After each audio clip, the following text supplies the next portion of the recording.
time of the day? No, not really. There's a lot of cars already on the road. Look how much you're missing out on. Yeah, I know. So early morning cruise, mate. You know, we're in the skyline. We are. Yeah. We're off to Nugget Garage today. Off to Nugget Garage. Yeah. Cleveland exhaust. Yeah. Yeah. Okay. And mate, let's you know, before we talk about what we're doing, let's just do a bit of a recap on your R33, mate. Some people might be new to the channel and not know much about your car. Yeah, so I bought it in February last year, pretty much right before all the COVID restrictions. So there's a bit of COVID tax happening on these things these days. Yeah, pretty much. They've gone up in price. Just it's hard to say whether it's because of COVID or because they're getting imported into America and whatnot. Yep. I guess it's just the demand is fairly high for them at the moment. Yep. You know, I bought this, flew down to Melbourne, bought it just before COVID hit and all the restrictions came in, shipped it back up on a truck, and ever since it's pretty much, you know, we haven't touched it. It's got a Haltech in it, 555cc injectors. What else have we got going on? We got the turbo off an R34, which has been high flowed. Yep. Got told when I bought it, it was running 280 kilowatts at 18 psi. It's about 350 horsepower in the wheels. 370. Yeah. And since driving it around, it's only ever hit 14.5 pounder boost. So, you know, And that I always wonder whether maybe that's the boost gauge when talking to people, or where it's got a or not. greedy boost controller there as well. Yeah. Yeah. So now it's high low, but Yeah, they're both the same. you can get the same boost no matter what. Yeah. And when this thing comes on boost, it does feel pretty good though, doesn't it? Yeah, it does. Yeah, it does haul pretty well, and as you've seen, What it is. watching on 14.5 pound on the track, it's pretty quick. So Yeah, definitely. But I guess so today is just about having a look what's going on, right? yeah, we don't really know what's going on in the tune. I don't have any dyno sheets. The car didn't come with any paperwork or anything like that, so you know, it's kind of a bit of a guessing game as to what everything is. So it's only really going off the word. We can obviously see that there's a Haltech in there because you can just look at that and know that, you know, it's not just some line. It's a standard Nissan ECU, but Yep. you know, I've always just been curious as to how much it is making and what everything looks like, and basically just want to take it to Nugget today to give it a bit of a health check and make sure everything's all right with the tune and whatnot. So Yeah, right. And like, you know, you've got some ideas of where you'd like to go with this as well. yeah, I've got a few different ideas of things that I would like to do. I'd like to do the, you know, as anyone who owns one of these sorts of cars, you always want to go down that RB path and do the 25-30, but then there's also that, you know, that dark horse. Do you pull it out and do you put a JZ in it? And, you know, it's whether that costs more or less than building the RB, as well as sort of like the By the time you do the conversion cost. Yeah. And then, you know, for me, I don't know, everyone will tell you in the comments anyway, I'm sure, but what their thoughts are, but you do what you want to do. But I like the idea of just, you know, you've got a good base in this car already and just build it up for what it is, and, you know, should help retain that value that's in it as well. So, yeah. there's some, like, suspension work and stuff going on in this thing as well, right? Yeah, you've got the shockworks, coilovers in it, and a lot of the stuff underneath's been changed to be adjustable, and Yep. you got the Nismo two-way diff under the rear as well. Yep. So front and rear chassis braces and whatnot too to stiffen it up, because it was basically purposed to be a drift car, Yep. and it was a daily driven drift car. So There you go. So the guy that had this, he was a pretty full-blown drifter, I believe. yeah, he was a drift instructor. Drift instructor. There you Yeah. go. But it wasn't his drift car, but No. you've probably seen a few drift tracks. Yeah. So, any thoughts of doing that yourself? I've had some ideas, and you know, maybe heading out to QR to at least learn first before throwing it around somewhere like Archie, where it's a little less forgiving. Yep. And yeah, I've always wanted to give it a go. You know, at least try everything once, and then, you know, you might fall in love with it. True. We can always go learn in someone else's car. That's true. Instructor's car. Yeah.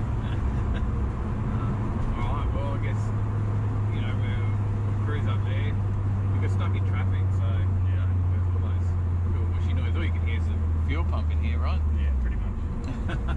No back seat in here. No. This is not built for family. No. No. No, you don't have to take passengers if you don't have a back seat. So. Yeah, that makes it easier. Yeah. Less weight. Yeah. There's not much room back there anyways if you want to sit there, so. No, definitely not now with a cage in there. No. And yeah, so if you've built the RB, you know, what's your thoughts? What would you do there? Oh, I'd probably go the 2530 or, you know, splurge out a bit more if I had the money to go to the 2630 and fully build it, forge it, and, you know, Yep. 600-700 horsepower or something is probably the goal. Obviously, there's a lot of videos out there around RBs and what they can do. You know, we're watching some of the RB stuff on Haltech and Motive DVD. Yeah. Watching all that now. The 26, the RB26, they certainly hold a reputation. They do hold a bit of power in a stock motor. Yeah. Maybe not quite JZ standard, but I don't think they're any slouch either. No. Just some oiling issues. Yeah, they all have. These have a pretty poor oiling issue where they tend to get all the oil stuck up in the head and the top part of the motor and doesn't make its way back down to the block and you run it dry. Yep.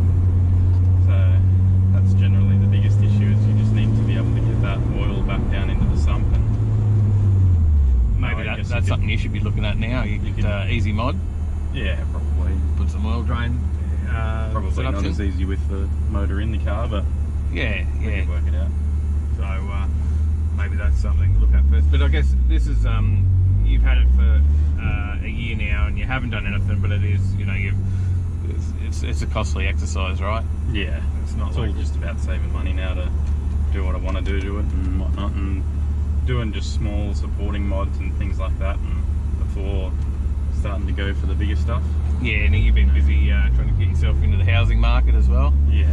So Yeah, that's probably pushed anything back on this for a little while for now, but you know, once you've got a house then you're in the market, so yeah, it's sort of probably the safer way to play it than throwing all my money into this. so right now it's just about checking it out, making sure everything's healthy, having a look at what this tune looks like, Yeah. see what power it does have, Yeah. and learn a little bit about dynoing as well. Yeah. So do you know much about dyno tuning? Not really, not at all. Yeah, so you're going to see if you can get the Hoff to explain to you what you're looking at when you open up this, or plug in this Haltech. Yeah, I'll see how we go and ask him a couple of questions and Yep. you know, try and learn a little bit while we're there. Alright, well, hopefully we can show a little bit for everyone else as well, eh? Yeah, of course. That's the plan. Let's roll in. Let's do it.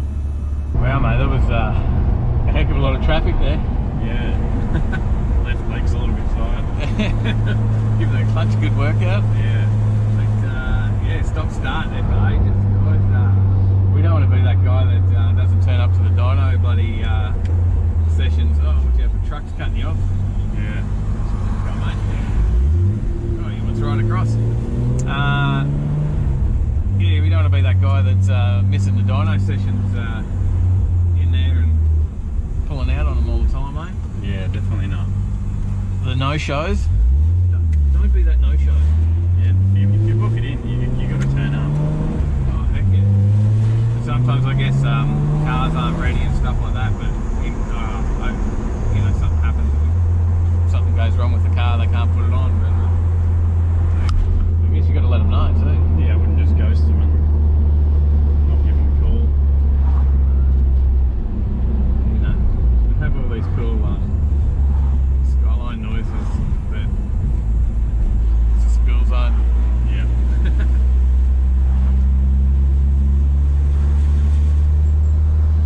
No boost for you. Yeah, gotta cruise along at 40 k's, gotta obey the rules.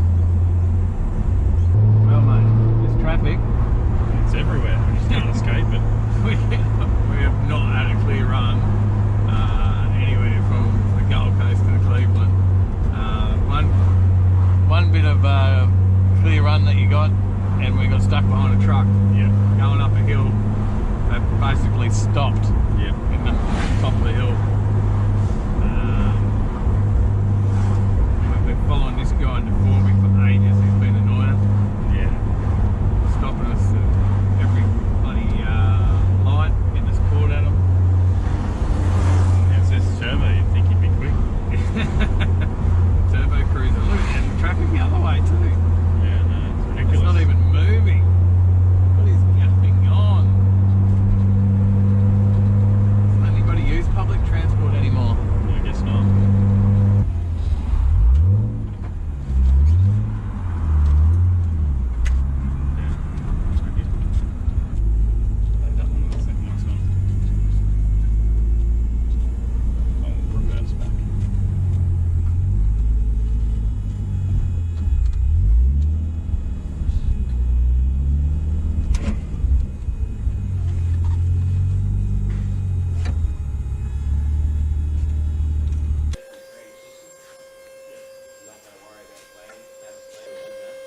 Chris.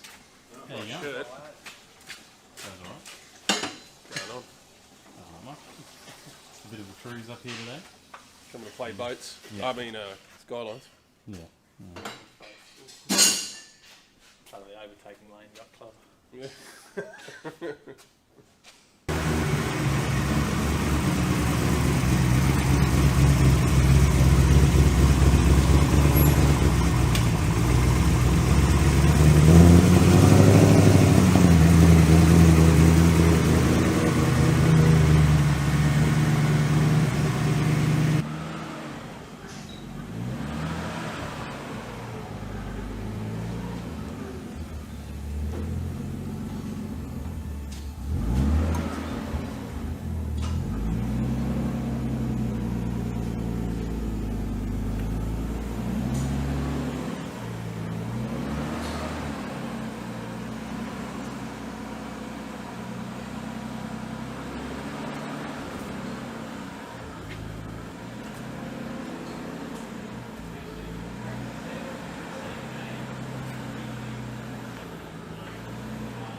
What's the chances of that?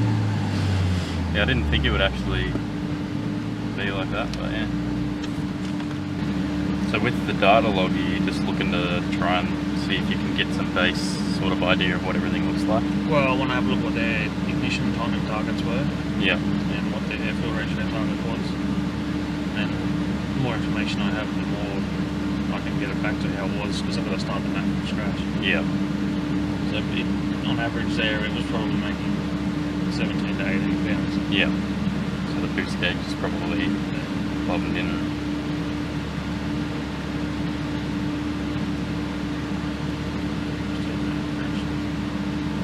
This is what I wanted to know. Yeah, so the ECU is controlling the boost. Yeah. Not that, that's why it doesn't change. Yeah.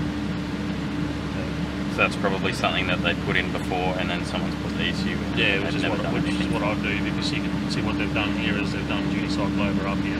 Yeah. And then that's how they're getting that fairly flat boost response. Yeah. So it's jammed at 100, right up to 4,200 revs. Yeah. And then it goes down to the start of the control. And then they're starting to sneak it up, obviously, because the turbo is fairly small and needs more tuning.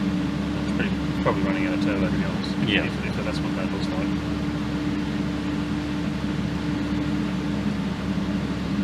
Looks like it pinged a few times during that call. Does it make it easier it being like a bigger brand CPU instead of like a NIS tune, or it doesn't really make a difference what ECU's in it? As long as it's not a standard or... I don't like NIS tune. Yeah. NIS tune on an engine where it's not massively different to factory is okay-ish. Yeah. So as soon as you go to some wild cams, huge injectors, R35 airflow meter, it's either I can't do it, I don't know enough about it, or it's problematic because 3 out of 5 will be fine, and you'll have 2 that you just cannot fix. Yeah. And more, it's probably because the guy who writes NIS tune, if you were the guy that wrote the software, or cracked the ECU or did the hex stuff out of the EEPROM and knew where everything was, it's easy for you to figure out, what needs to be changed. But I guess what I'm saying is they have funny ways of describing particular elements and functions of the ECU, which is not intuitive for me. Yeah. But something like a Haltech or a Link, I understand exactly what they're doing, and if I want to make something happen, I know where to go to do it. Yeah, because everything's sort of standardised. On a NIS tune, or even on HP tuners to some degree, there's hundreds of tables that do the same, that all manipulate one thing, whereas on something like a Haltech or a Link, it'll just be one table. Yeah. With a couple of little trims that apply to it from other tables. But this tune has stuff everywhere, and then you got to do airflow meters, scaling, and all sorts of TP limits. So it's just I can tune a Helltech car in if I can't tune it in an hour and a half to 2 hours, then there's something wrong with the setup. But this tune could be 2 hours, it could be 10. I don't bloody know. Yeah. It depends on the car. So I just don't do this tunes anymore. Yeah. Power FCs I still do. Yeah, so that's a pretty common ECU people throw into these. So when you're starting a tune, what's sort of like the first thing you're going to look at? Well, you pretty much, this is a plug-in ECU and it's running a base map for this car. So in theory, all of the inputs and outputs should be set up. It's hard pinned to a connector. So this is a bit different to like a totally aftermarket ECU where all of the inputs and outputs are most probably going to be configured out of the box. Where I usually start is, TPS calibration is always different. You check your coolant and air temp sensors. This car's got no air temp sensor. Yeah. That's pretty common for the plug-in. Then I'll go from there to target air fuel ratio. The target air fuel ratio table I usually run is a little bit different to what comes out of the box. It's just my preference. And from there you'll go to like injector flow rates. Yep. Like the standard must be 380, we've got 550. So, and because it's a engine with a movable cast too, we're going to have to recheck the base timing now. Yeah.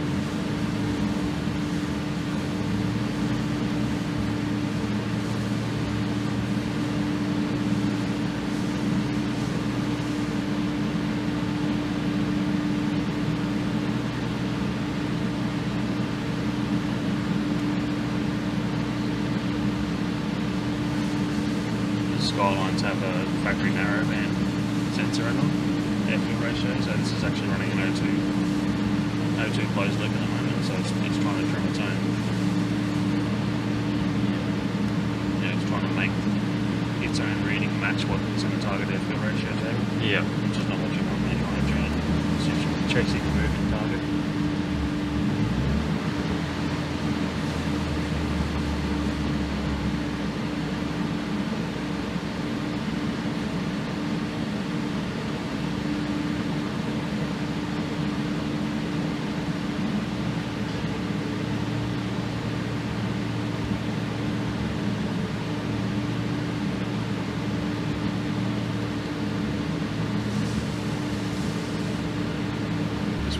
Scratch, we're going to have to just do all the steady state stuff. Yeah. Do you know how that works? No, not at all. So the dyno, I just tell it, you can either set it up as RPM or road speed. It's easier to use road speed. I just tell it to hold a particular speed. Yeah. Say like probably start at 50 k's an hour. And then once the dyno's set to hold 50, it won't let the engine accelerate any more than that. RPM, because there's no converter, it's a clutch. Yeah. So that means I can sit at negative 17 vacuum, touch the throttle a bit more, and basically work all the way across that road, all the way up to load. Yeah. In 1 RPM band, and then we go to 55 k's now and 60 k's now, and then basically build the entire table RPM band by RPM band. Yeah. You can kind of cheat though, because when you do down here, through there, and up here, it's usually pretty linear between the two. Yeah. So you can kind of just interpolate it out. Build it pretty fast.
obviously you got to go through this sort of stuff because tuning a car is not all about when you're wide open throttle, it's as well as the cruising type still. This is where you're going to drive it. Yeah. 80% of the time. I suppose a lot of people probably think that the tune is all about that max horsepower number, but it's about the drivability of it as well. There's other things that you can do too, like there's a thing called MPT tuning. So basically you hold every load point the same as what you do for fuel when you do it for timing. Yeah. And you find the optimum ignition timing for every single load band like that. But after you've done a fair few of them, you can pretty much jag that within 90%. Yeah. Because that takes hours and hours of time in holding the car, So once you've got sort of what the base timing is, that sort of allows you to work up from there or down, whichever way you've got to go. What we just did then was actually just, because the RB, unlike the JZ, has a cast that you can move. Yeah.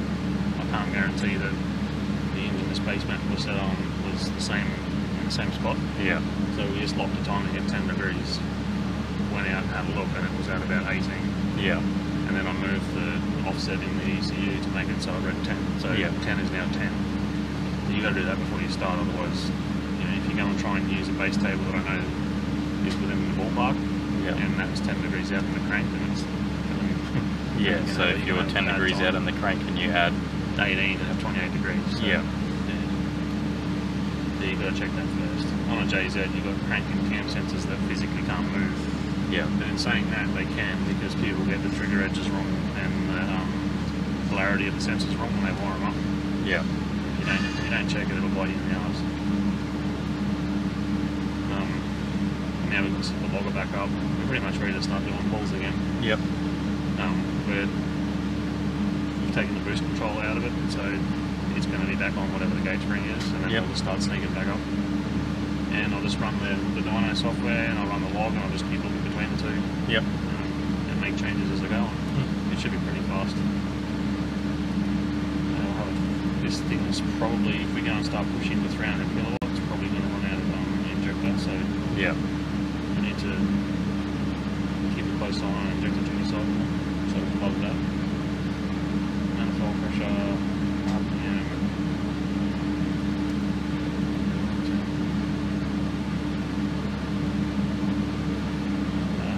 And obviously we're going to keep an eye on what the bumper control's doing. Yeah.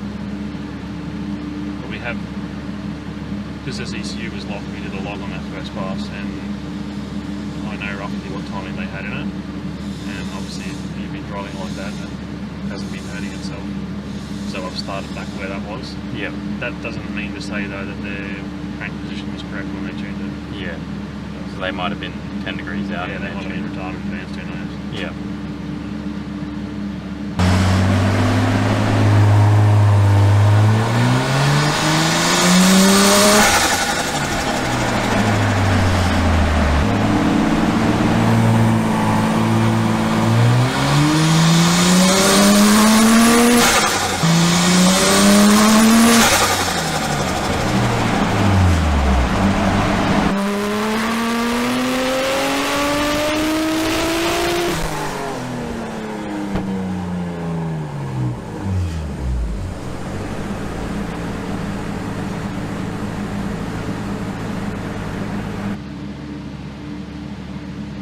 After a bit of discussion, we decided that it would be best to change the plugs as well, since they hadn't been done for a little while.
After a bit of a break for lunch and changing the spark plugs, we decided to jump back in and heat up a couple more power runs and see what it makes.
Tyler, I was just looking at your car, mate. You're getting all this power now. Is it because it's hybrid? Yeah, you know.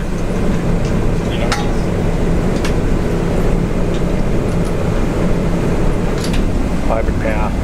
Well, Tyler, been in, been fingered by the Hoff. Yep. So a good few hours. Hoff's fingered you for hours.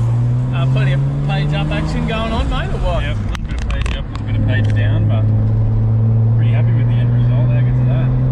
Yeah, so cracked 400 horsepower in the end. Now, had to do a bit of work to get there. Yeah. Now, it did take him a little bit, so I think... chased a little bit of an issue.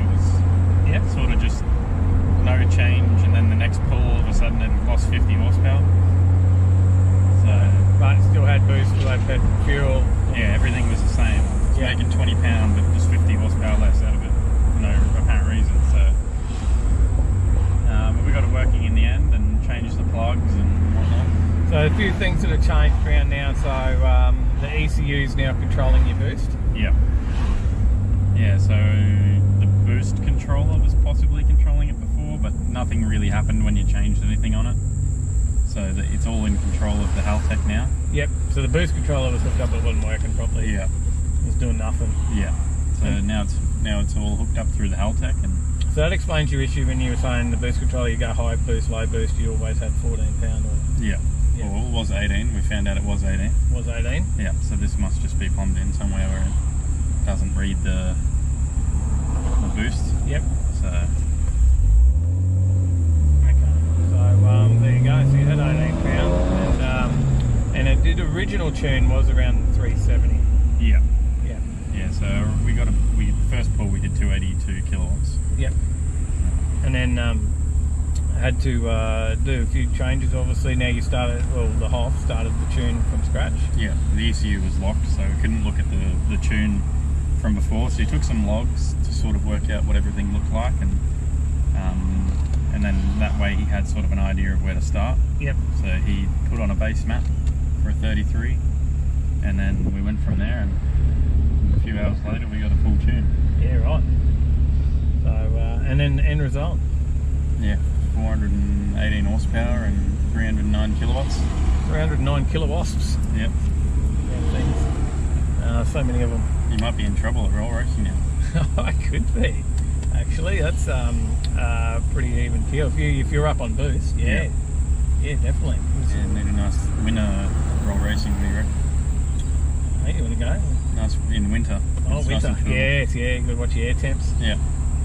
Yeah, that was another thing we got working. Is that you got working is the air temp sensor. Yep. So that works now. So if it gets too hot, it'll start to pull timing out. So.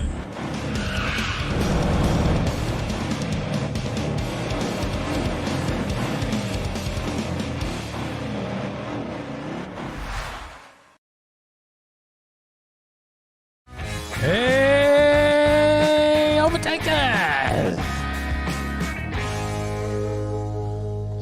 What's up, everyone? Hey, We're back again for another live show. another live show Mm-hmm. with No news on Facebook. Yeah. That's not what we we're don't doing. talk about news. We don't, and we're not on Facebook with it, so we're all good. We are here, and we've got another live show over on YouTube. Is where it is, right? It's always been over here. Yeah. This is where it happens. So All the action going to stay. That is exactly right. I am on Top Chat. I've got to change that to live chat so I can see everything that's going on, and then I'll still miss heaps, right? It's not like you to miss anything. Not at all. Not at all.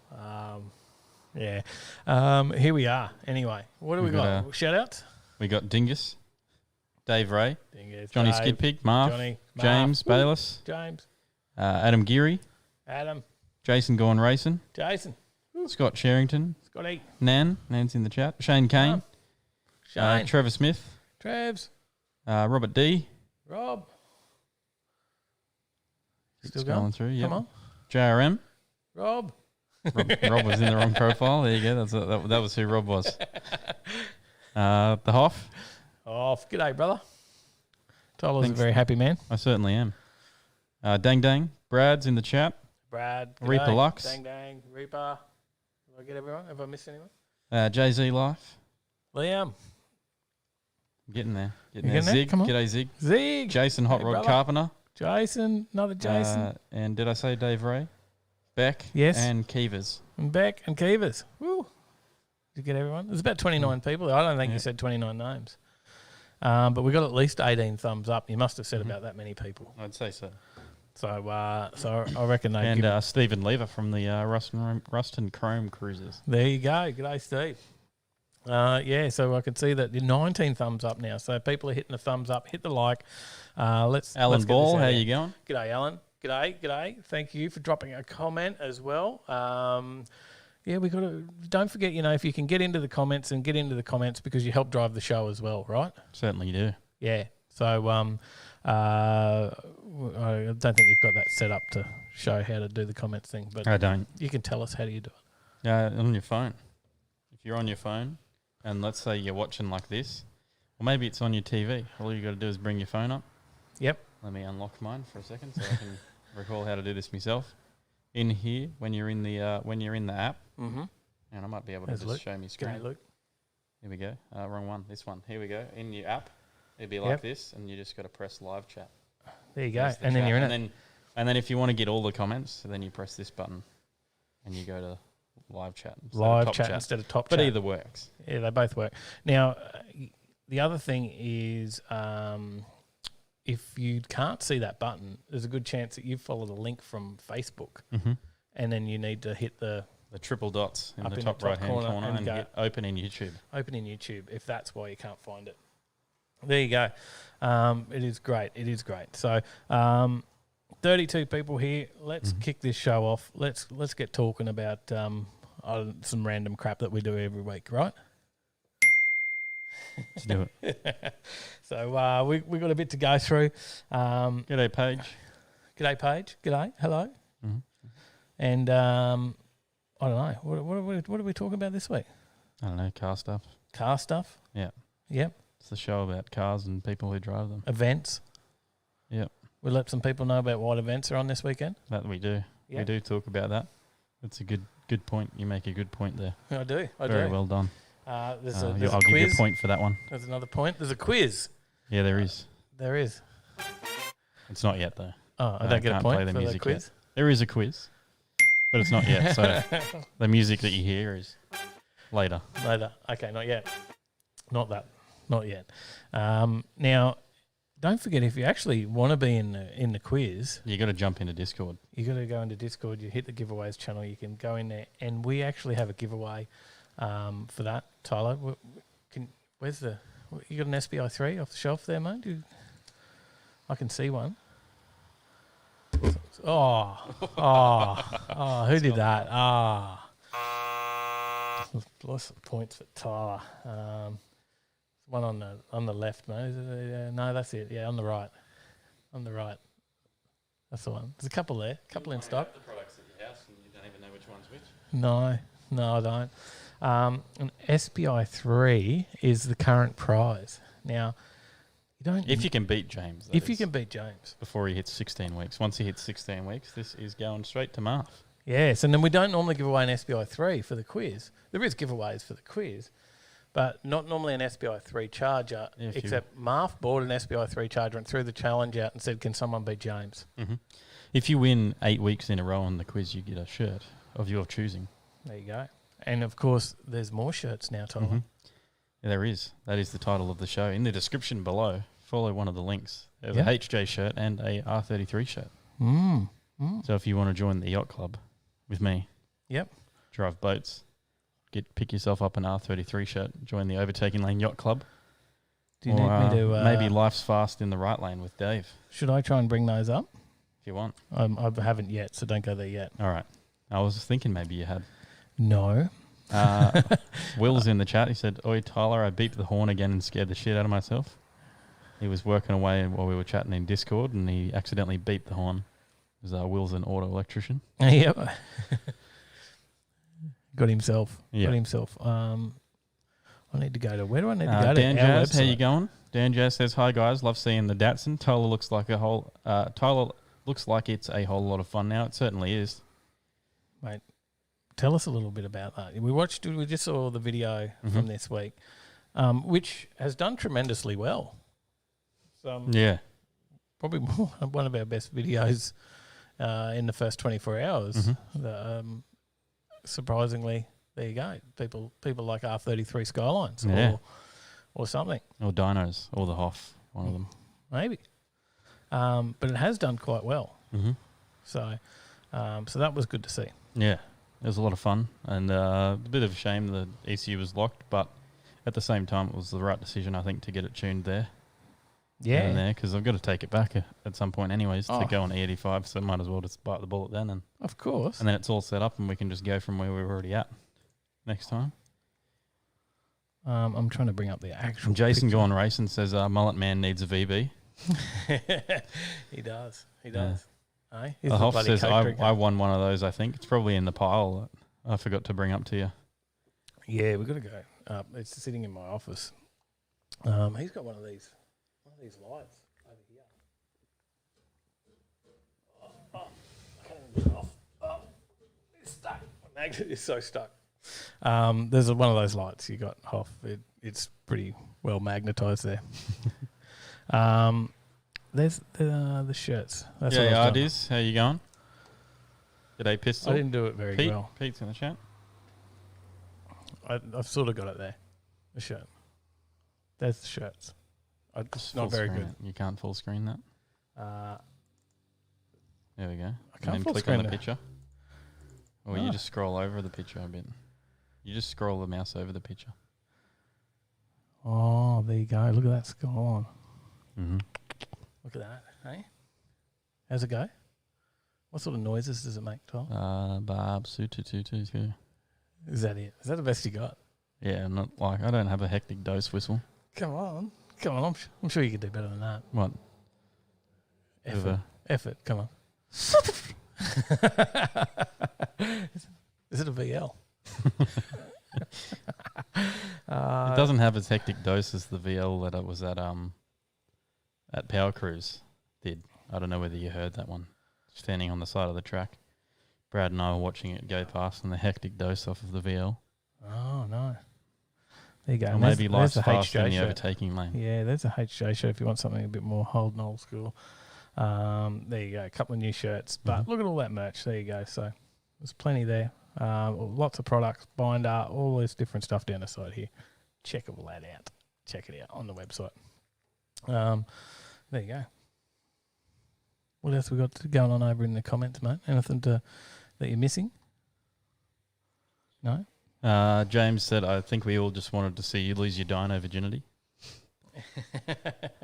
You get fingered by the Hoff. Mm-hmm. No, I did it great. Driving it, though, you're pretty impressed, right? Yeah. Yeah, it's awesome now. Yep. Yeah. Aaron says dyno videos for the win. Everyone likes the dyno videos. There you go. We didn't do much with the ute when it went up there. We just did like a shot of how it went. Which ended up in a video somewhere. I don't remember which one. One the ute video. One of the ute drag videos. First one you did. Yep. When you did the full truck clutch destruction. Yeah, that's the one. Yes, that's the one. I remember. Still smell it. All right. We'll go. Roy says, hi, everyone. What beverages you all got? I'm on the Coke Zeros. Big heads. And James says, until I win 16 weeks, Red Bull. Apparently, I've got a big head. In a stubby. That is. So a few Dave people Ray says, time to rock one of those shirts in the West. Yes, definitely. Get on one. The boat club, I reckon. HJ.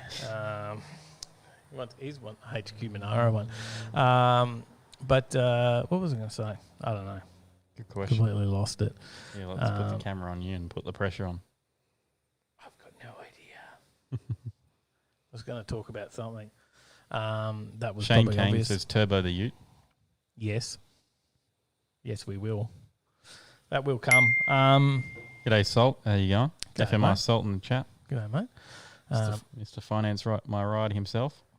Oh, come on, FMR Dave. What's Yeah, wrong with but FMR Dave? That is Mr. Finance my ride himself, though. That is. So There's nothing wrong with FMR Dave, though. Where's See he? him for all your finance needs. yeah, you should have had the video lined up of the You mean this one? I don't. You're not ready, are you? I do. It's there somewhere. We just don't have sound in it. We can't talk. Yeah, tickets are disappearing. Got to get on those. Don't miss out on your chance. So really love to see someone from Overtaking Lane win that Maloo, VF Maloo. I looked them up because I was talking to someone about that just yesterday, and we looked it up. And carsales.com, I'm sure the cheapest one yesterday was $94,000, and Wow. and that had 30-something thousand Ks on it, 36,000. Salts is still in the 20,000. So, There you go. I bet he never thought it'd go up in value. The way it's going, the prize is worth more than the ticket sales. By the time, if it keeps going up in that sort of value, I don't know if people are buying them for that price, Yeah, but they're of course. certainly It's only worth what advertised for someone that price. pays for it, right? So. They are advertised for that price. And Pistol says I got my 2 tickets the other day. He there did. you go. Good Yep. stuff. Yep. So And the Hoff says, did you Blakes get a tan from Power? Not really. I don't tan. I just burn. didn't do too bad. I was pretty burnt on the day.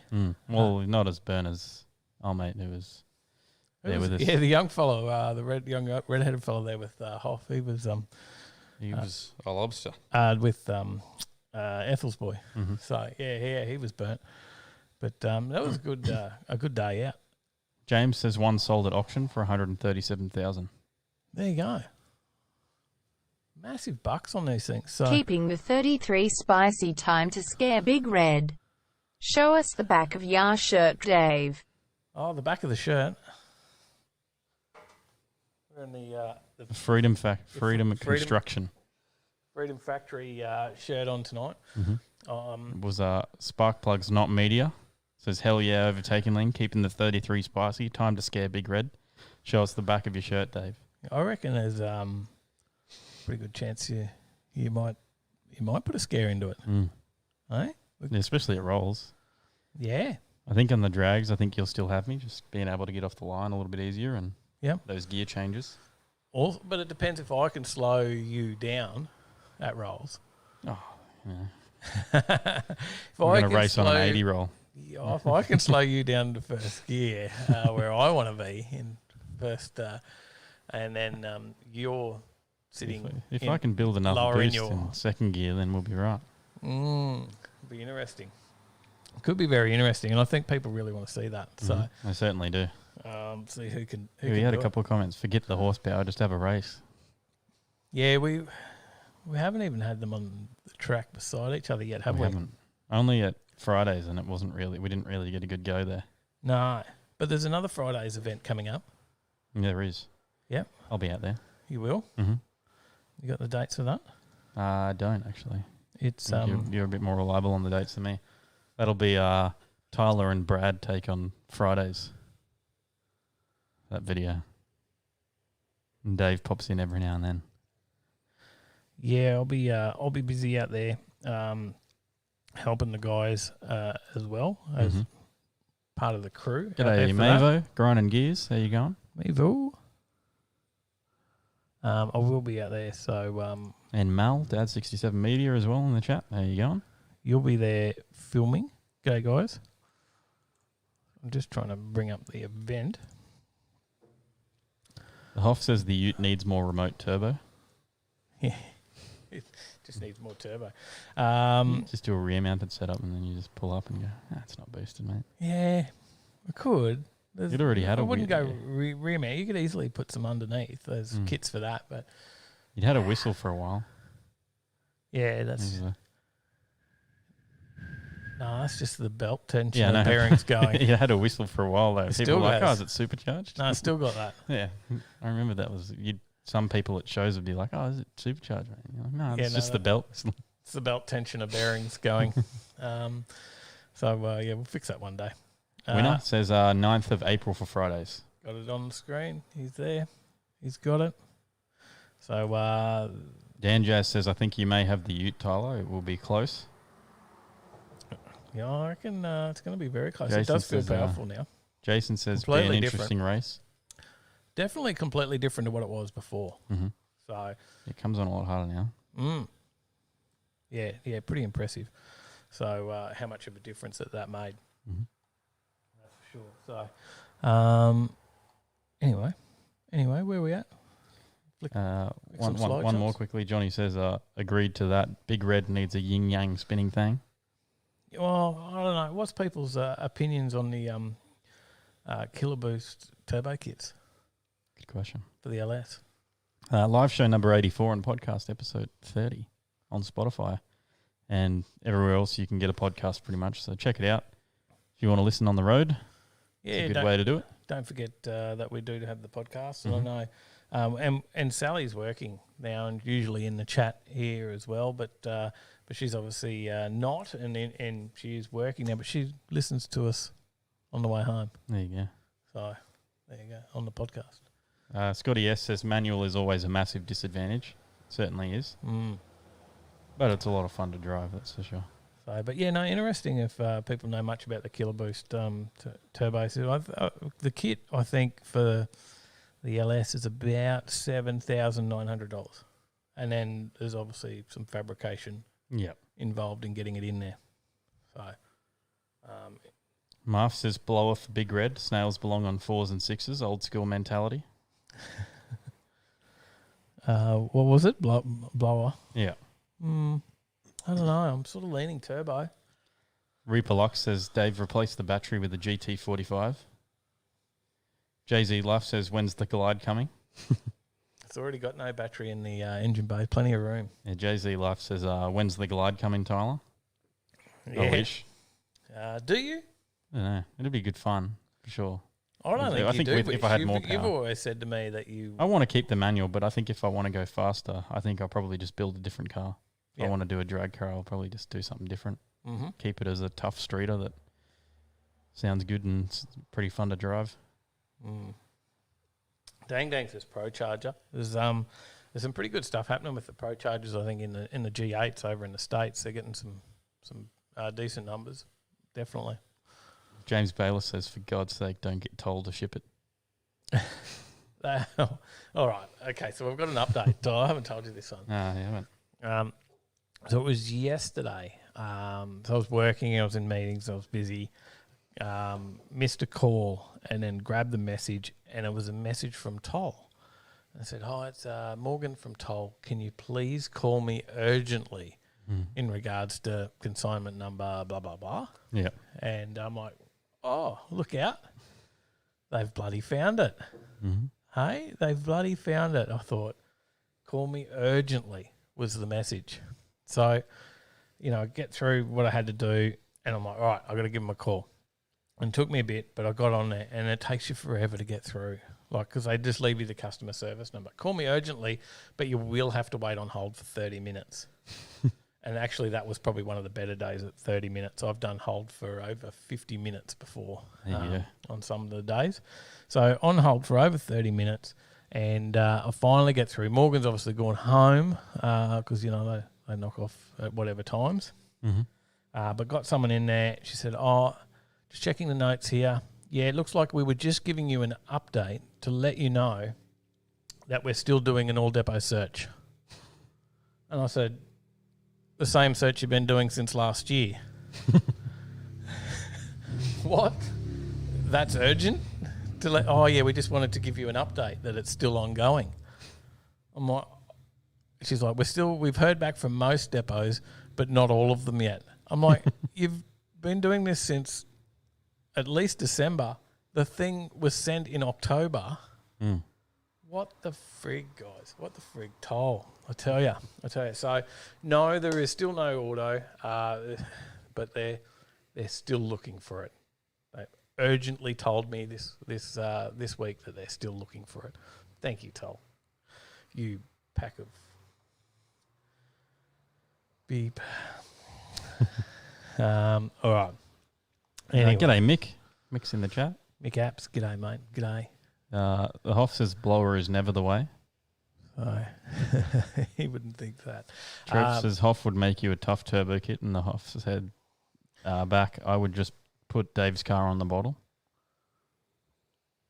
Who said that? The Hoff. Yeah? I would just put Dave's car on the bottle. That was what we were going to do originally. So that was the plan. Rob Armstrong said, yeah, let's just throw some gas into it. Easy to do a good 150, 175 shot on the current setup with a bit of a progressive feed. So, yeah, could be on the cards. Probably a cheaper way to go. Dingus says, how do you like your pistons? Super crispy or nitrous toasted? No, well, Rob Armstrong's got the VE. That's their work. Pretty much the same. It's pretty much the same, and they've been throwing NOS at that for 170 shot. They've been throwing at that for a while, and his daughter races it. Mm-hmm. So it's work through the week, and then they put the bottle on, and when they go to the drag strip, and Ella Armstrong gets in there and has a race, and I don't know, Rob's give it curry a few times as well, and it goes all right. James says, hey, they called at least. Yeah, it was urgent. Off says 150 it. Yeah, it should handle a 150, no worries. So it could be a nice, cheap, easy way to go. Unless I melt something. Shouldn't. Should be right. 150 should be all right. Anyway, moving on. Move through a couple of these slides. What slide am I on, Tom? I don't even know. That one. The wrong one. Schumacher. Schumacher products on our website. We already showed the products, so we can skip through that. Binder as well on the website if you want car care products. And some new shirts, check them out. Showed the merch. Overtaking Lane, overtakinglane.com.au/shop if you want to find any of those. Just an update. A couple of people have ordered the shirts. So the shirts are printed. They're all good to go. We're picking them up either tomorrow or Saturday. I'm keen to get one myself.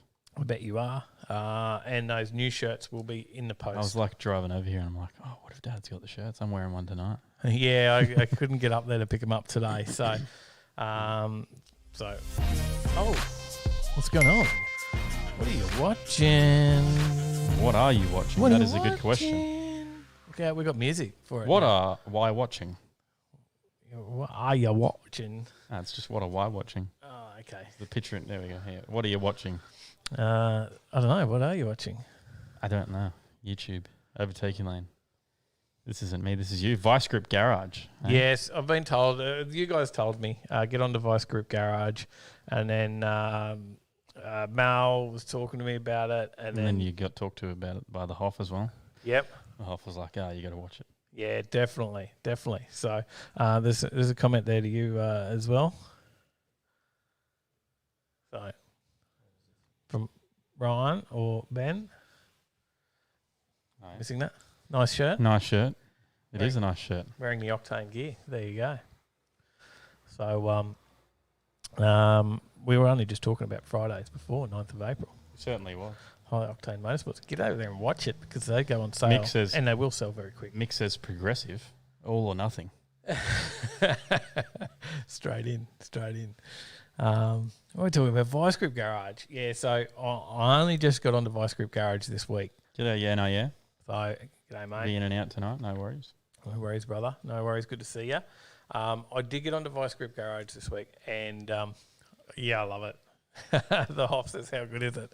It is good. I've watched it a fair bit, and Sally likes it too. So she's been watching it with me, which is good because she doesn't always like all the car content.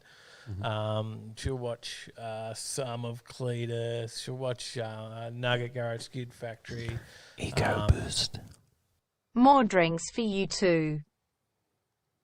Thanks, Luke. Some big Ed. $10. Thanks, mate. Thank you. Appreciate that.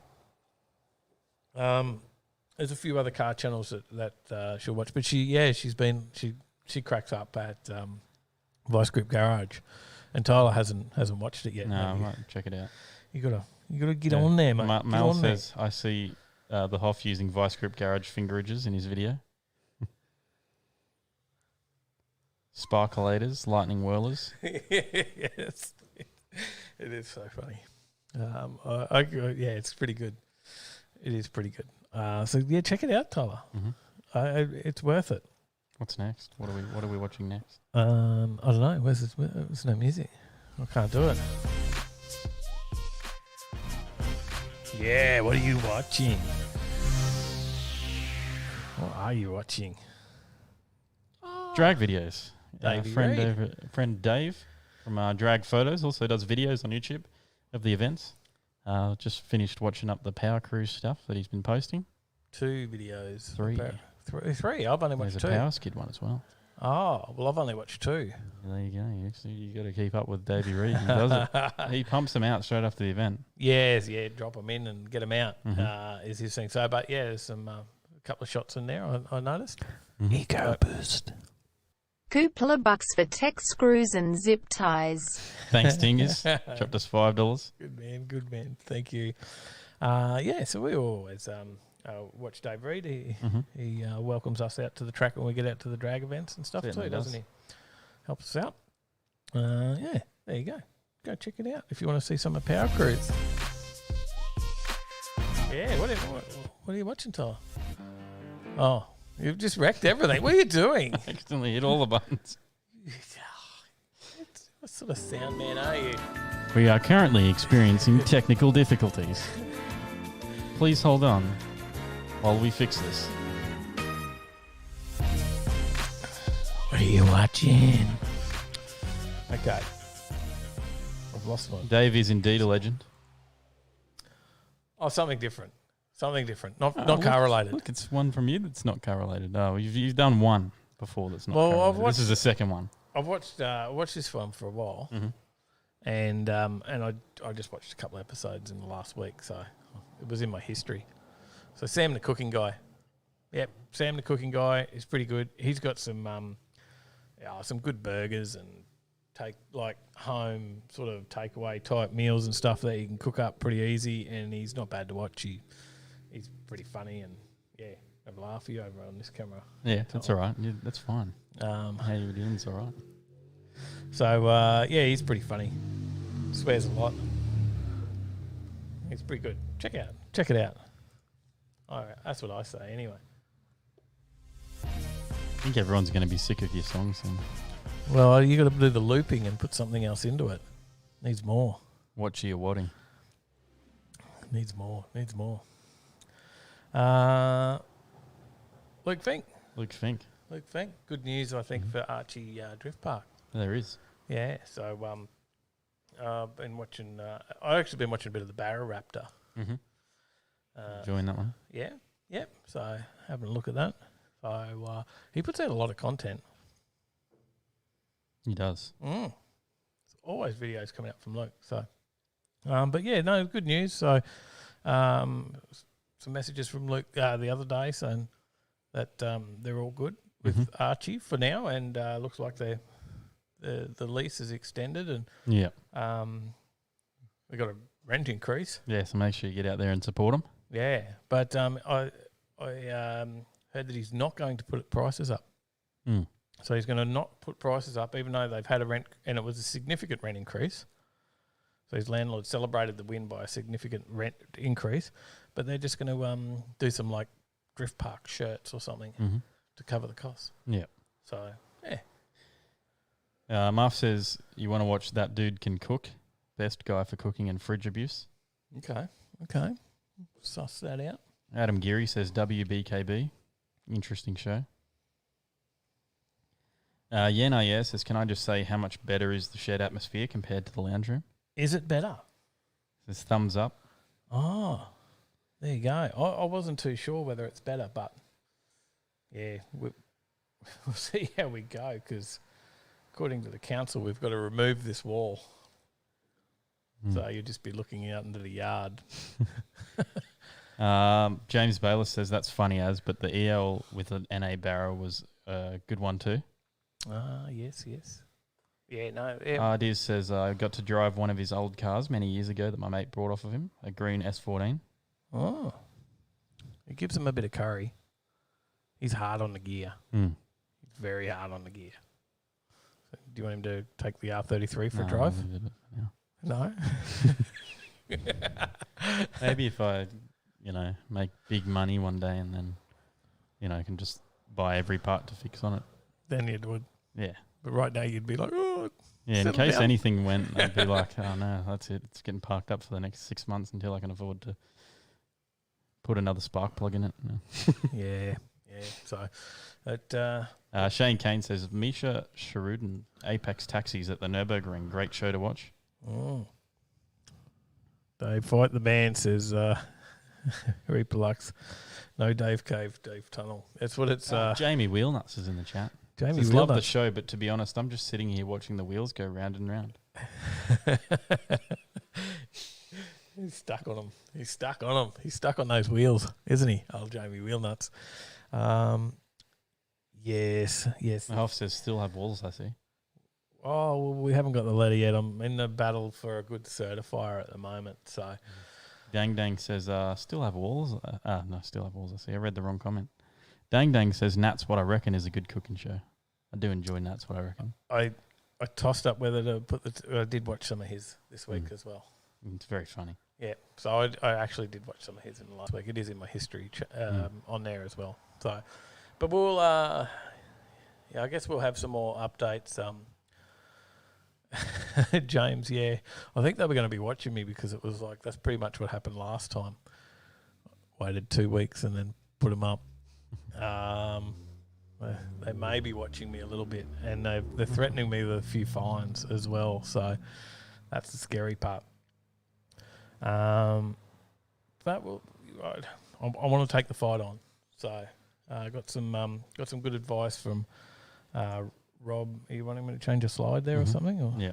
We're not up to that yet. Oh, okay. I did get some good advice from Rob from Custom Dream Industries, who's been through a few council battles already, and he gave me some words of advice, although it's been very costly exercise for him. Yeah. He was able to do it. The worst thing is, for me, is the structure's not going, and that's what the complaint was about. You getting a bit warm over there? Yeah, it's getting a bit tight on the old brain. So the whole complaint was about the actual entire structure, but it's not going to go. All it will go is the walls, which they did want on, so that they don't have to look at us do this. But, we will be sitting here like that with big bloody bright lights if it comes to that. But yeah, no, it's move the wall on the house side instead. Well, this is the house side. So that's the thing is the walls that'll be removed makes no difference to the streetscape. Mm-hmm. So the street frontage looks exactly the same. It's only on our side that'll make the difference, which is just crazy stuff. Crazy stuff. And it'll make the difference to them because then they've got more noise and lights and watch us working and we were going to insulate that wall and put soundproofing and everything in for them. So you got some comments. You look like you're smirking. You're smirking at some of the comments. Dingus says, "Oh shit, the headband was under there." It was all there. Dan J says, "What country do we live in where a man can't put a shed on his own land? Crazy." It's pretty bloody un-Australian. Chevelle says, "Hi guys, you need some coolers for those drinks and maybe some bar mats for that new shed." Yeah, that's something we could look at. We do need some. The Hoff says, "How did you rate the AC in the Super, Dave, on a 1 to 10 scale? I'd rate it an 11. It was pretty damn good. On that day, it was pretty damn impressive. It was the only car that I got in that had air conditioning at. Well, there was probably other cars there, but it was the only one I got in there around the track that had air conditioning. Mm-hmm. I jumped in Zane's car and that had aircon. Yeah, did you have it on? Only while we were waiting to go out on the track. I think we did a whole lap with the aircon on, and I was like, that's okay. Let's just race with it on. I'm okay with this. Marv says, I heard 4 a.m. is a good time to test your two-step. Wait, yes, We definitely. should have got it set up on there and like launch control set up on the Skyline and just sat in here and. Yep. Yep. Chevelle says I can hook you up. Oh, okay. Please send us an email message. We're definitely keen. So, you were prompting me to change a slide or something, weren't you? Yeah. Did I do that? No, I didn't. Roy says I want a HJ stubby cooler. A HJ stubby cooler. We probably we need to do another batch of stubby coolers. We haven't got the all the ATL ones. Maybe we've sold them all. I don't even have any of my own. There you go. I haven't seen one for a while. Sally stole them. I think there's a few floating around somewhere. But yeah, we probably should do something. It's a Ford. You could have an R33 stubby holder for you. Could. Yeah. It's a Falcon on the screen. Just we got. Just an old Falcon. Yeah, just a GDHO Phase 3 that set an auction record. Dirty old hoe. Set a auction record. Yep. How much do you reckon it sold for? I'll give you a stab before you read the story if you haven't already read it. I haven't, but I have had the chat this week where I was talking about this to Jamie Wheelnuts. Oh, there you go. Yeah, so he was interested in the wheels, wanted to get all over them. Oh, Jamie Wheelnuts. No, but what 1.15? Yeah. Yeah, am I right? Yeah. $1.15 million. Yeah. And I don't know how I'm going to pay for it You'd beat out the GDSR. You need to stop placing those eBay bets. I've put my bid in. I'll have to get on to Chevelle. We need to sell some bloody stubby holders real fast. Stat. Hey? So I can $1.15 million worth.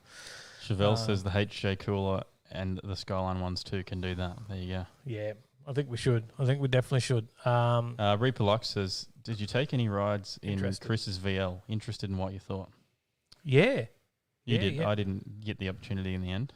There was a shot of that on the There certainly was on the story. I was in the Centura. Yeah. And the VL was out on track.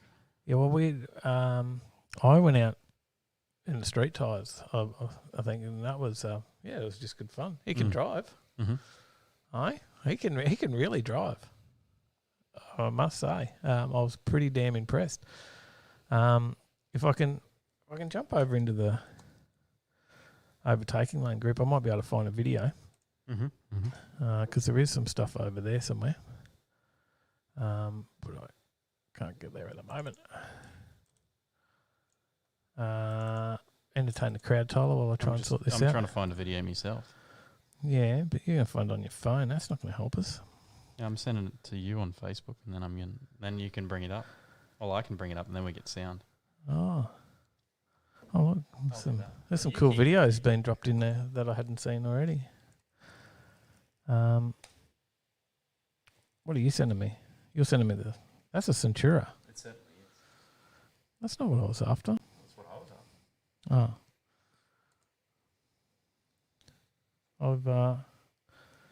Hang on.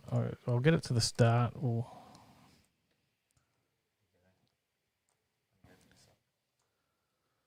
you have to put it up on the screen for me. It'll be on my screen. Oh, okay. So I've moved it over to me. Hey? I'll show you yours in a minute. I can't do the sound on my screen, can I? Oh, well, you just do it all. Can you do it all on there? Oh, come on, get on it. Can't hear you. You can bring him. I'll do mine first now. This is the Centura. But have you got picture as well? Yeah. Oh, you do.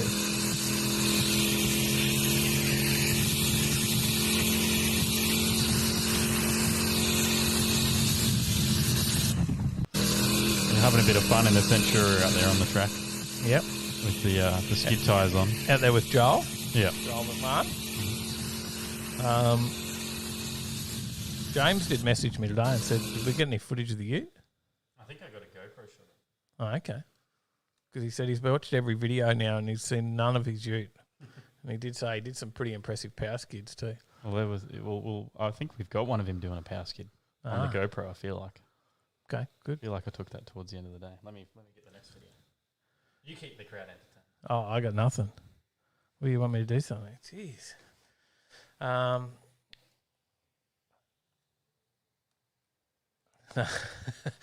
Probably should talk. We got podcasts there too, so I can't have radio silence, can I? Can't just sit here and wave at the screen because people in the podcast have no idea what's going on. So really didn't position these cameras well for where the microphones sit, did we? Because now I've got to look around over here, and just did a poor job. Let's have a look at the comments. There's some stuff. I'm down for some stubby holders, says Johnny Skid Pig. Ethel can deal with no AC. Marv.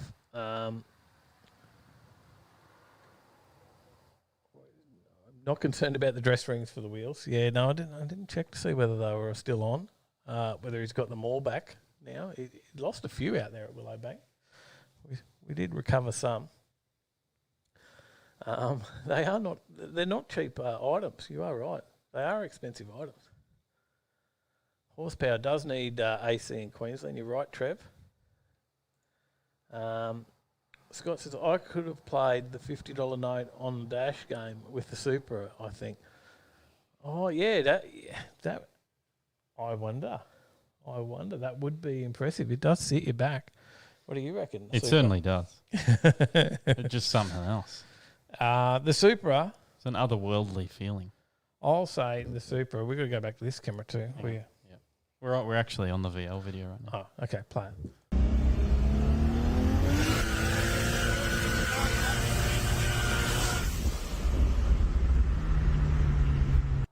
There is a few more, but you'll have to wait until we release the video of the day.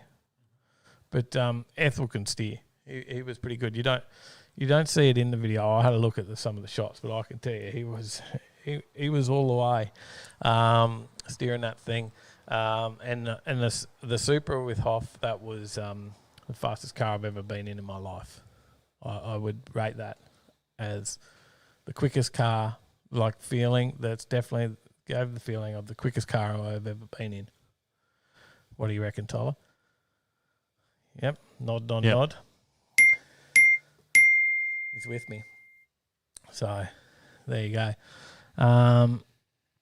There's a Scrap Monaro on Instagram. There's a page to go and check out. Pete says, Pistol Pete. There you go. Liam Patch. G'day, Liam. In Joining the from the gym. Mate, this has got to be motivation. Look, how good is this motivation? Hang on, to exercise. Run hard, brother. Run hard. Lift some weights. Get on it. Chevelle sent us a PM. Thank you, mate. Thank there you. We go. We'll suss that out. Ardiz says, did someone say Supra? We were talking. We got sidetracked. We were Is talking that about a Supra? Ford. We were talking about a Ford, weren't we? Yeah, we were. It sold for $1.15 million. Okay. You got anything else on Record that? breaker. Not really. Okay. We'll move on. It did sell for more than the Maloo. That's part of that story. Yep. Well, it should, because I would rather the Ford. Hey, what do you reckon? Yeah, I definitely. I think so. Yeah.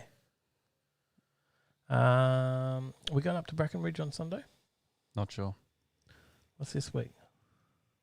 We're possibly going to Toowoomba on Saturday. Did you know that? Weather's not looking great, but possibly going to Toowoomba on Saturday. There you go. Anyway, what have we got? Lighting upgrades. That's why I put that picture up, because I saw I saw we got a wanna track talk with about lighting lights. lighting upgrades to the track. Well, look at the lights he's got. We need to upgrade it, right? Like, is that it? Is that all they had at Heathcote? I think they may have had more. Lance Warren is obviously doing a lot of work on Heathcote, and there's a bit of a story over on Street Machine on Which Car. Yeah. Talking about it, but they've done heaps, right? Apparently, it's already looking pretty massively cleaned up, and they've ripped up the whole staging area, resurfaced all that with fresh bitumen. The timing boards have been fixed as well. Mm-hmm. There's a whole new CompuLink system. There you go. And new tree. Yep. So Replacing the old insect-infested one. there you go. So yeah, there's a bit of everything happening down there. So really good to see that he's picked up that track, and yeah. He's implementing a smartphone-based digital time card system to give racers immediate access to their results. That's cool. An app is also in the works where entrants and spectators will find upcoming meets and be able to book a space. That's cool. Mm-hmm. But you know what's cooler? I'll tell you one better. When you're out at Warwick and the boys from Overtaking Lane, they're streaming live, there's a perfect 30-second delay that you can race your car, get to the other end and watch you run. You can watch an instant replay of yourself. Hey? And then while you're in the staging lane, you can watch the other guys. And then watch an instant replay yourself at the end. Need more of that. Stephen Levis says we got our show this Sunday at the Brackenridge Tavern. It's going to be another big show. Mick Apps says come to Roma on March 13th. March 13th. Yes, maybe. Maybe. What have we got date-wise? We got 6th and 7th. We got Matsuri now, thanks to Mick. Mick organised that for us. Yep. We're going to talk to them yet, still. And then we'll have to check out our dates. See what's going on. We're getting ready for Rocky Nats. Yeah. Off said, how cool would it be to own a track? Oh, dream. That's a dream. That's my favourite videos of all the Freedom Factory or all the Cletus videos is the Freedom Factory track upgrade. I love watching that. I know, it's like crazy. I sat there and watched him clean the bleachers, when he was, and now they're all redone, all new aluminium and there you go. Aluminum. Yeah, pretty exciting stuff. Oh, I quite like that. There was but we'll be going up. We're getting ready for Rocky Nats. Bit of prep. We've got some accommodation booked. Have we not? Yes. Sorry. You Reading comments at the same time. You are not here at all, are you? Mick says I will buy the beers. Okay. His shout. Mavo will be at Matsuri. Chris Ethel's in the chat says, what the hell is going on in here? Oh, we were just looking at bloody VLs before. Hey, what's going on? And I do have, I'll tell you what's exciting is I lined up a tow rig today. Yeah. And I lined up accommodation. So because I was a bit slack, I've got tickets to Rocky Nats and we're heading up there. But I was like, I'll organise that. And I was watching Discovery Parks at Rocky and stuff to get a powered side in there. But I was sort of a bit slack on it, and I didn't lock it in, and it's a bit late. Yeah, and it's all booked out, so I did miss out on that. But in saying that, so if I send that to you, Tyler, you might be able to bring that up, yeah. Oh yeah, what's that? Oh. But then we organised a tow rig as well. So I've got accommodation. We're staying at Gracemere. So staying at the caravan at Gracemere. Caravan Park at Gracemere. it's on the screen now. There you go. And check It's out. not necessarily a tow rig. It's just the rig. Well, it is a tow rig, It but is the we're not rig. taking the trailer. Yeah, There is a the whole rig. other trailer that goes behind that. We were borrowing the trailer, the enclosed trailer, and he said, "Oh, I'm a bit worried about the weight behind your tow car, so how about you just take the truck?" Like, thank you. Thank you. So he's entrusted me with his truck. It's got like 5,000 Ks on it. Man, we'll polish it and have to do stuff and make sure that goes back in better condition than when we pick it up. So Chris says it's the first time in a long time I've had a Thursday night. No, I get one every week. The Hoff says, Chris, we are talking about you, not to you. Surely you get a Thursday every week. Everyone gets one every week, mate. Did you take that back off the screen? It is now back off the screen. Okay. What do you reckon of that? How awesome is that? So I've got somewhere to sleep as well. So in there, so we'll stay at the caravan park. And I was talking to Rebecca at Gracemere Caravan Park, and they still have spots. And she's like, we'll make room. She's like, I said, there could be a few other people that are looking for a few sites. And it was like $40 a night for a powered site. There you go. And they got a camp kitchen and, yeah. Brad says, am I driving day? Yeah, isn't that good? No, I don't think I'm allowed to do that. But yeah, it is pretty awesome. Dang says, no, polish my truck first, Dave. We'll have to get the binder out. So yeah, no, it should be good. So, but if anyone's looking for any accommodation late, then yeah, that's probably the place to go. It's 20 minutes out, 19 minutes from Gracemere Caravan Park into Rocky. There you go. And I know they've got the camping and stuff at Rocky Nats, but like that's a 6x6 site to put a tent on. Yeah. And yeah, screw that. No power and probably portaloos. We get like proper toilet block amenities. There's Get a pool. water slide, like sort of water slide. And a really cool camp kitchen, isn't it? Mm-hmm. Big barbecue, hot plates. Yeah, it's pretty awesome. Pretty awesome. Anyway, here comes the rain. Can you hear that? Marf says, the only thing is you might not have running water. Only half of Gracemere has town water. Yeah. Well, we'll see how we go. Looked like a good spot. Chris says, you just picking on my dress rims. I look back at comments. Did you get them all back, or you only got 3? Because I did get them all. They were all there at the strip. So anyway, I thought I'd put this story in for you. This next one. Oh yeah, When you change the slide, that a bit looks slow like on the someone. slides. Holden story. Yeah, I thought I'd put this story in for you because What are you telling me about the there Holden? was some exclusive documents that reveal secret plans that were supposed to save Holden.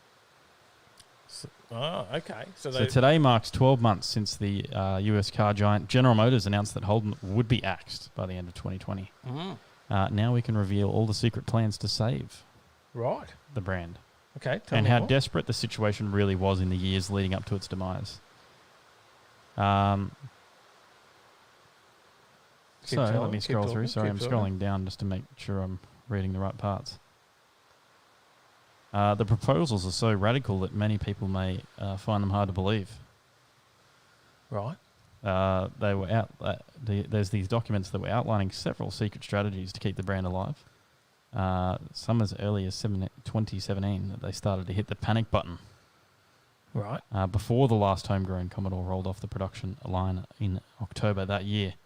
Originally, the next generation Holden Colorado was supposed to be an adaptation of the more expensive US model. However, those plans changed, and the Thailand-built Colorado was instead going to be a redesign or a top hat rather than an all-new model.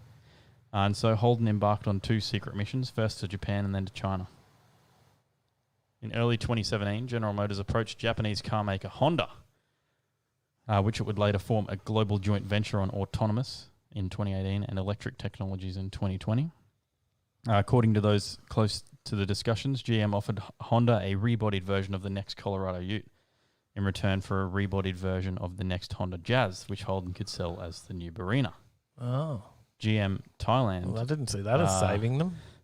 GM Thailand, which built the Colorado due to become Holden's top-selling model once the homegrown Commodore was gone, was underperforming due to weak sales in Australia and the region. Even though the Thailand facility was one of the most cost-efficient assembly lines in the GM world, its output wasn't high enough to remain viable in the long term. After the Holden shutdown announcement in Feb 2020, GM's Thailand factory was sold to China's Great Wall Motors. And then the Fords started selling more Utes, and so did Hilux always. Right. So Chris says I have 6 of them. 6 of them. You're going to lose a couple more yet. You're all good. GM figured that Honda might want a ute to fill out its lineup, especially in Thailand, where pickups dominate the market. The type would also boost output on GM's Thailand production line. But those plans weren't well received. For whatever reason, Honda didn't want a ute, and it had already decided the next generation Jazz would not be developed for Australia. I couldn't imagine a Honda Colorado. Probably wouldn't have been called the Honda Colorado. But No, it wouldn't have, but it would have looked like a Honda Colorado. Yeah. The Honda approach by GM occurred under the watch of Holden boss Mark Bernard, who had returned from China in 2015 to transition Holden into the post-manufacturing era, and who was the Australian boss of Holden in 25 years. First Australian boss of Holden in 25 years. Holden set about doing the best with what it had. The US sourced Holden Equinox and Acadia SUVs converted by GM factories to right-hand drive at considerable expense were intended to buy Holden enough time to figure out its next step. And as history would show, Colorado's sales stalled and Australians didn't embrace the Equinox and Acadia, despite both vehicles being fair competitors in the SUV segment. It also says here that they were going to bring in the LDVs and rebadge LDVs. Oh, there you go. Yeah, so Holden proposed sourcing rebadged versions of the LDV T60, D90 SUV and the G10 van, and a couple of others as well. So they were going to sell them under their own badges alongside Holdens and Chevs. Did you say MG as well? I didn't, but yes, the MG GS and ZS SUV as well. So I think there was also stuff around the Corvette,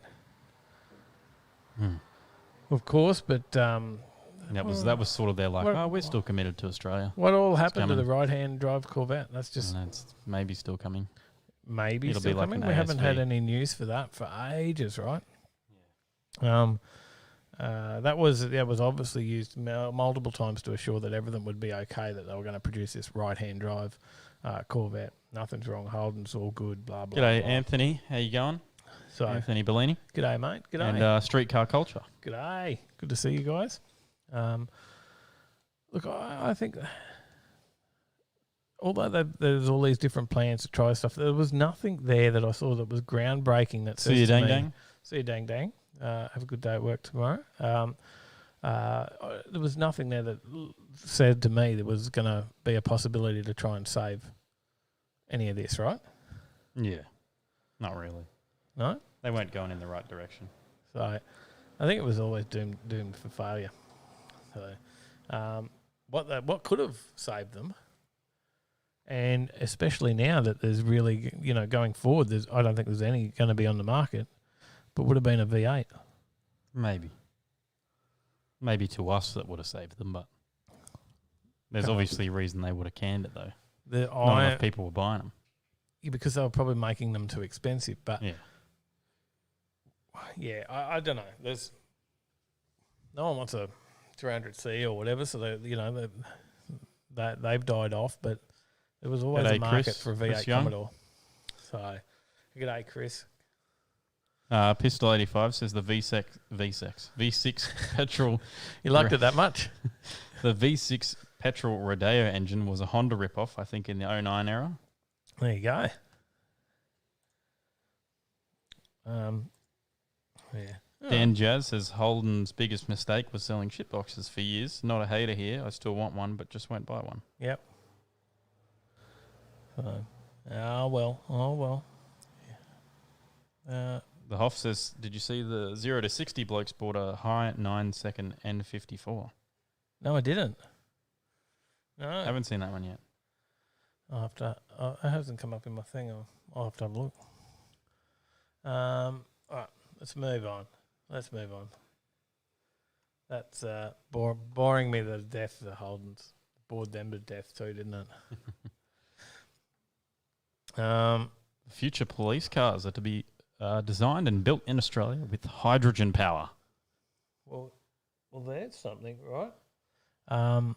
There's a possibility that police cars could be built in Australia again. Mm-hmm. And didn't we only just do a story like last week or the week before about the lack of Australian built police cars? Mm-hmm. I think so. I don't know. I don't remember. We talked something about Australian police cars. Yeah, I don't know if we talked about the lack of them. or the fact that we won't see G'day, them Mad anymore. Dad. I think that was what it was. Mad Dad, g'day, brother. Good to see you, mate. And now there's a possibility that we might. So the city of Elizabeth could once again be producing cars. So Adelaide, Elizabeth, you know where that is? I don't. Where the Holden factory was, by the way. Yeah. Yeah. So they could once again be producing cars in an ambitious Australian plan to produce an all-electric global police car. So, yeah. What do you reckon? All-electric police cars? Yeah, it sounds kind of interesting. Mm-hmm. They're different. Well, it's unlikely the Holden's They chase abandoned them. Elizabeth facility in South Doing a Australia. chase and then would be powering down. beep, beep, beep, beep. Unlikely that it'll be in the old Holden factory. So, but where yet to take place, we're not sure. But they're saying in Elizabeth. So, yeah, there's probably a lot of people. I guess they look at the skilled workforce that's down there that have built cars for years and years, and there's an availability to pick up people that have some experience in that. Mm-hmm. So I believe that we're like one of the front runners for hydrogen power. oh, okay, there you go. But it could be not just police cars, but first responders. You know, all sorts of emergency vehicles. So I don't know. We'll wait and see if something like that comes out, eh? What you got there for us, eh? You look like you're studying. I was just reading that a little bit and also reading this comment. Marv says, I'm in a high-speed pursuit. Oh, crap, hit top speed already and the petrol engine just top ends away from me. But you got all that torque. Mm. Instant torque. Does that do nothing? No, not much. Anthony says, you forgot about the Cadillac.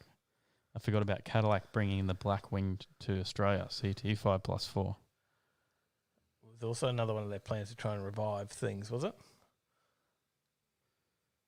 Don't know. That did not work. Mad Dad says, chilly up here on the mountain. Oh, With a cool one tonight. It's warm here. Getting a bit cool. Gotta take the old mullet off. Yeah, still warm here. Nothing's changed. Although it has been wet. Not as warm as it was on the weekend at Power Play. Whew, it's hot out there. So, next story. You want me to do that? Yeah. That one. Well, that's nasty. There's Talking about first responders. 7.3 magnitude earthquake hit over in Japan. Just outside of Tokyo, for about 4 hours away, is Ibisu Circuit, which is a pretty popular thing amongst drifters. There's Now, a bunch of track configurations and skid pans and whatnot, and this is what it looks like now. so one day before this, Samet was at Ibisu Circuit drifting. Mm. So I think just up the hill where that came from. landslide came from. Yeah, that was part of the track that he was like drifting on. So yeah, pretty nasty.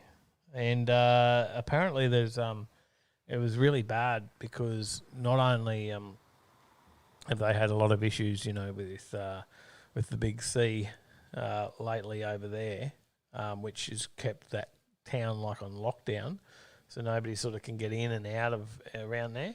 Mm-hmm. But also pretty much the entire town has got no insurance. Yeah, did you know that? I didn't know that. Yeah. So, yeah, I don't know if that's in the story. Not sure. The epicenter of the quake occurred around 68 kilometres off the Fukushima coast and sparked painful memories for residents by occurring almost 10 years on from the deadly magnitude 9.0 earthquake of 2011, which sparked the nuclear accident and killed nearly 20,000 people. That's probably why they don't have much insurance these days. Chris Ethel said it made a mess of the outer track. Right. It's it's all pretty much gone, eh? There was a lot of photos on Samet's page, a lot of stories. He was dropping a bit up on his Instagram page, wasn't he? Yeah. So Chris Young says wet. You guys don't know wet. We had a month of rain in 36 hours. And my garden is literal bog. oh, you know, we just get little showers that little make it real showers. hot Yeah. and humid. Yeah, we get And- 100 mil in an hour and then it's all over.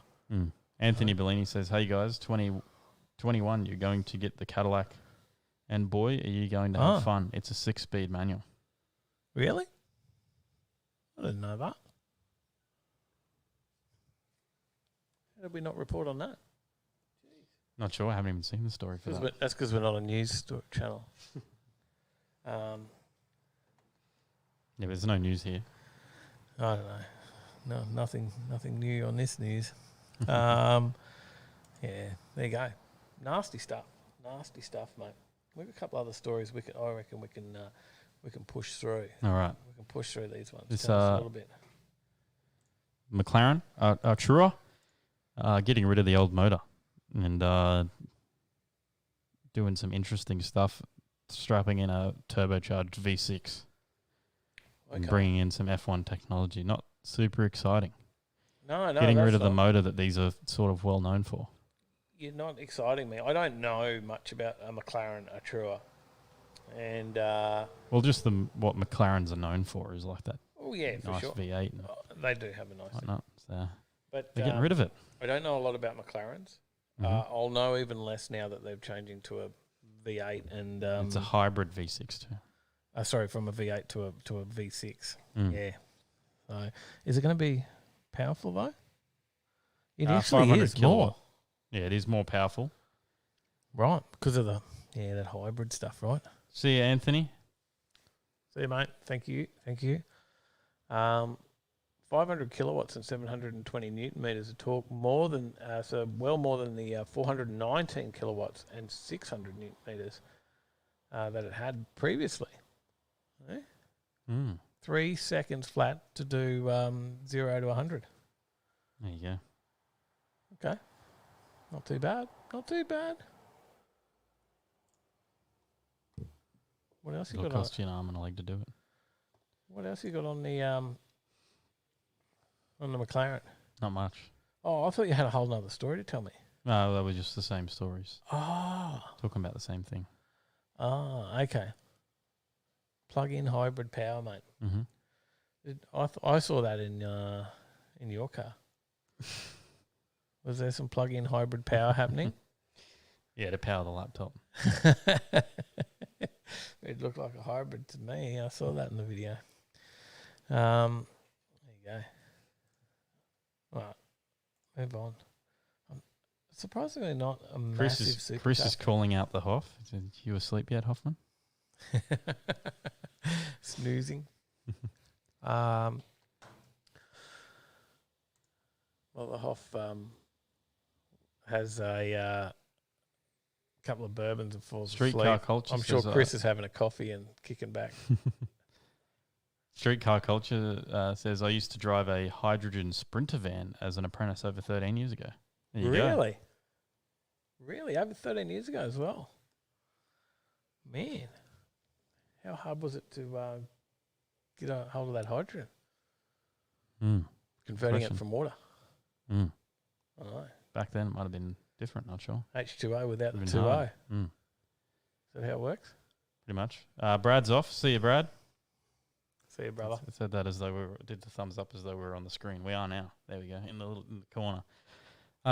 Jaguar to become an all EV brand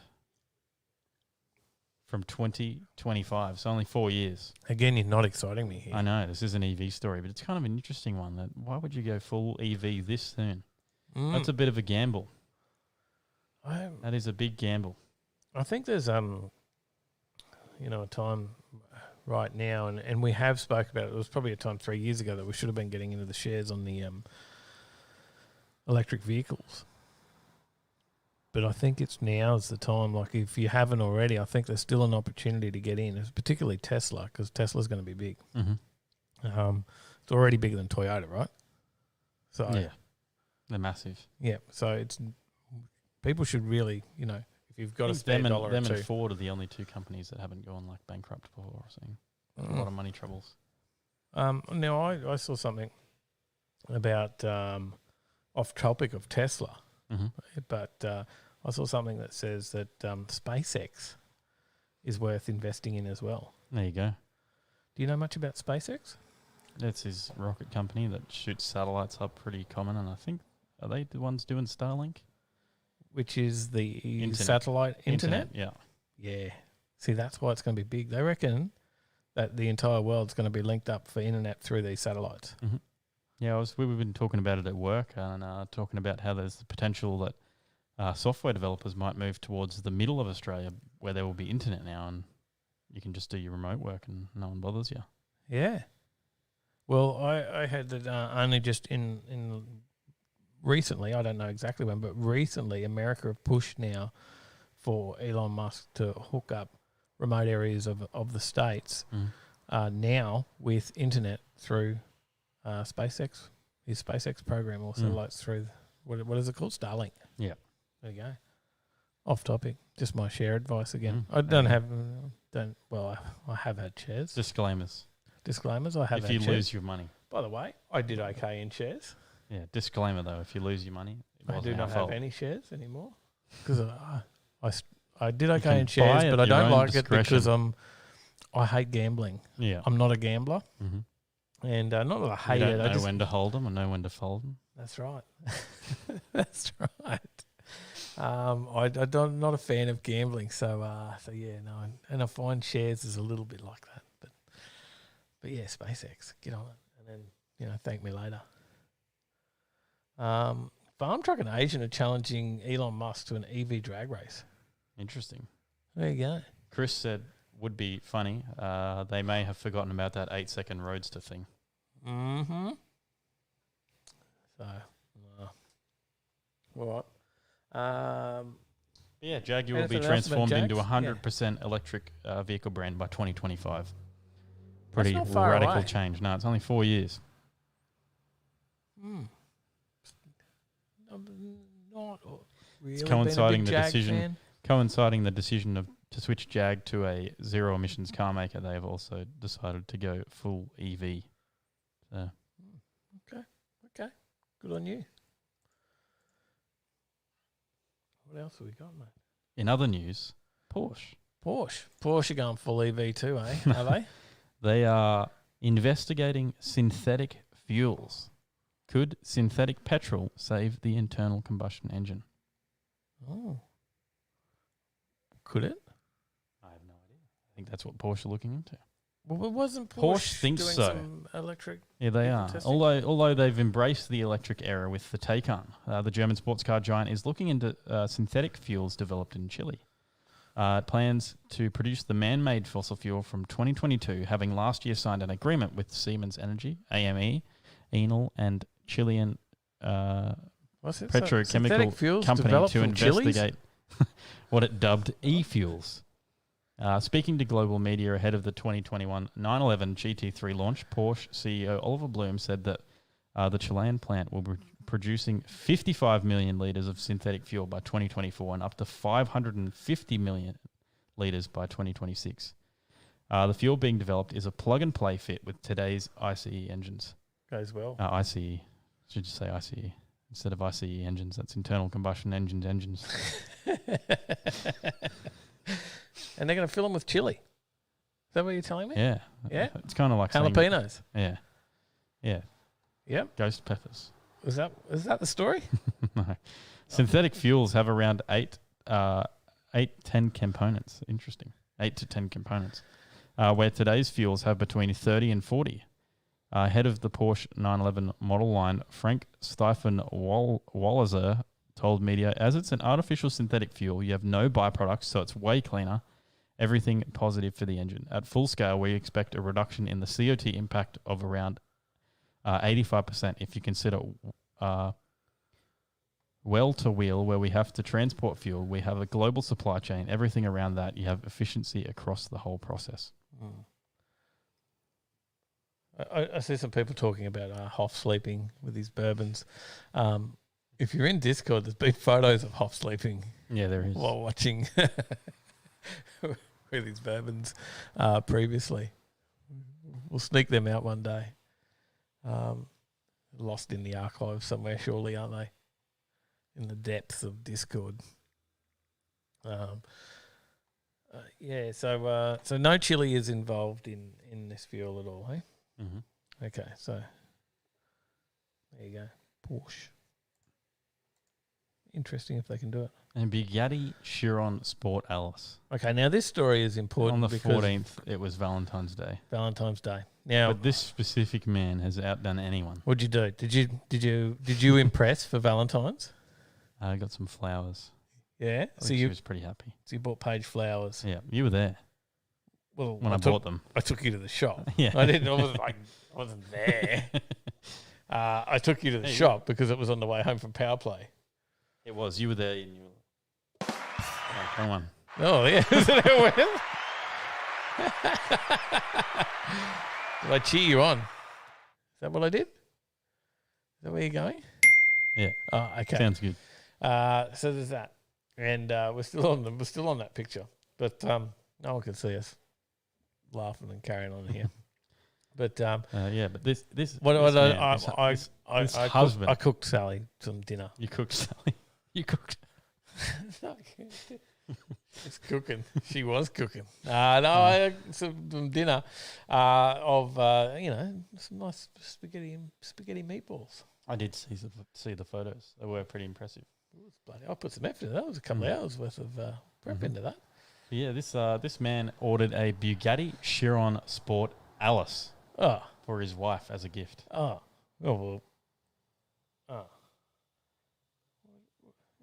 What's this guy makes us look bad?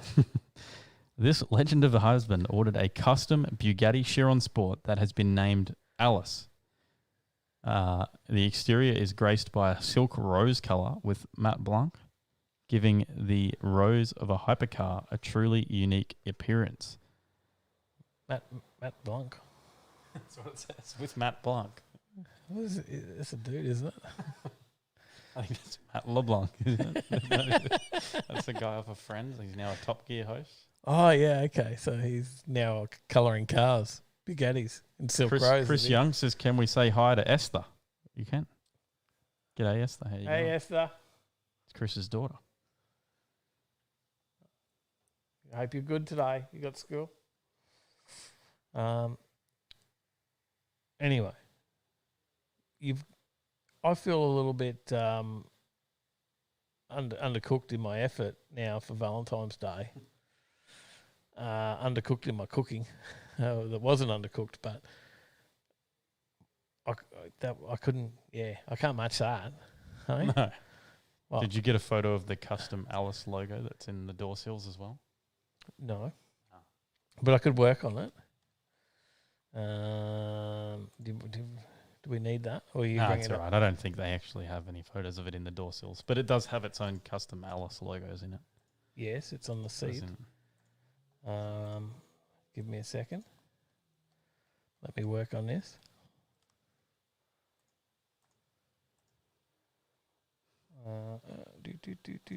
She said hi back. There you go. Is that on there? Did that work? Yeah. Was Went her, all out. was her name Alice? I'm guessing so. Otherwise, it's a bit awkward.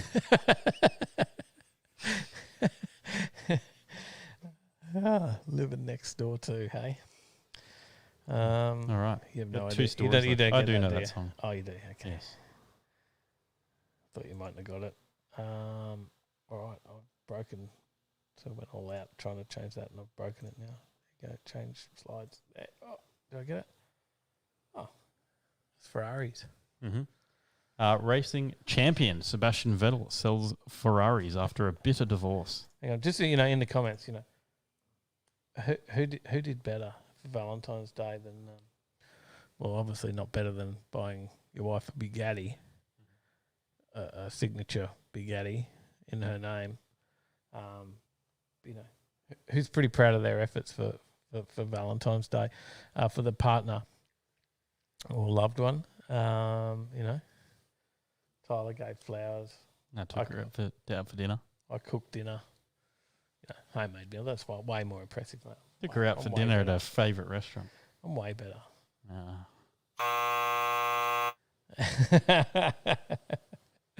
Oh, I'm much better. The sound effects even think so.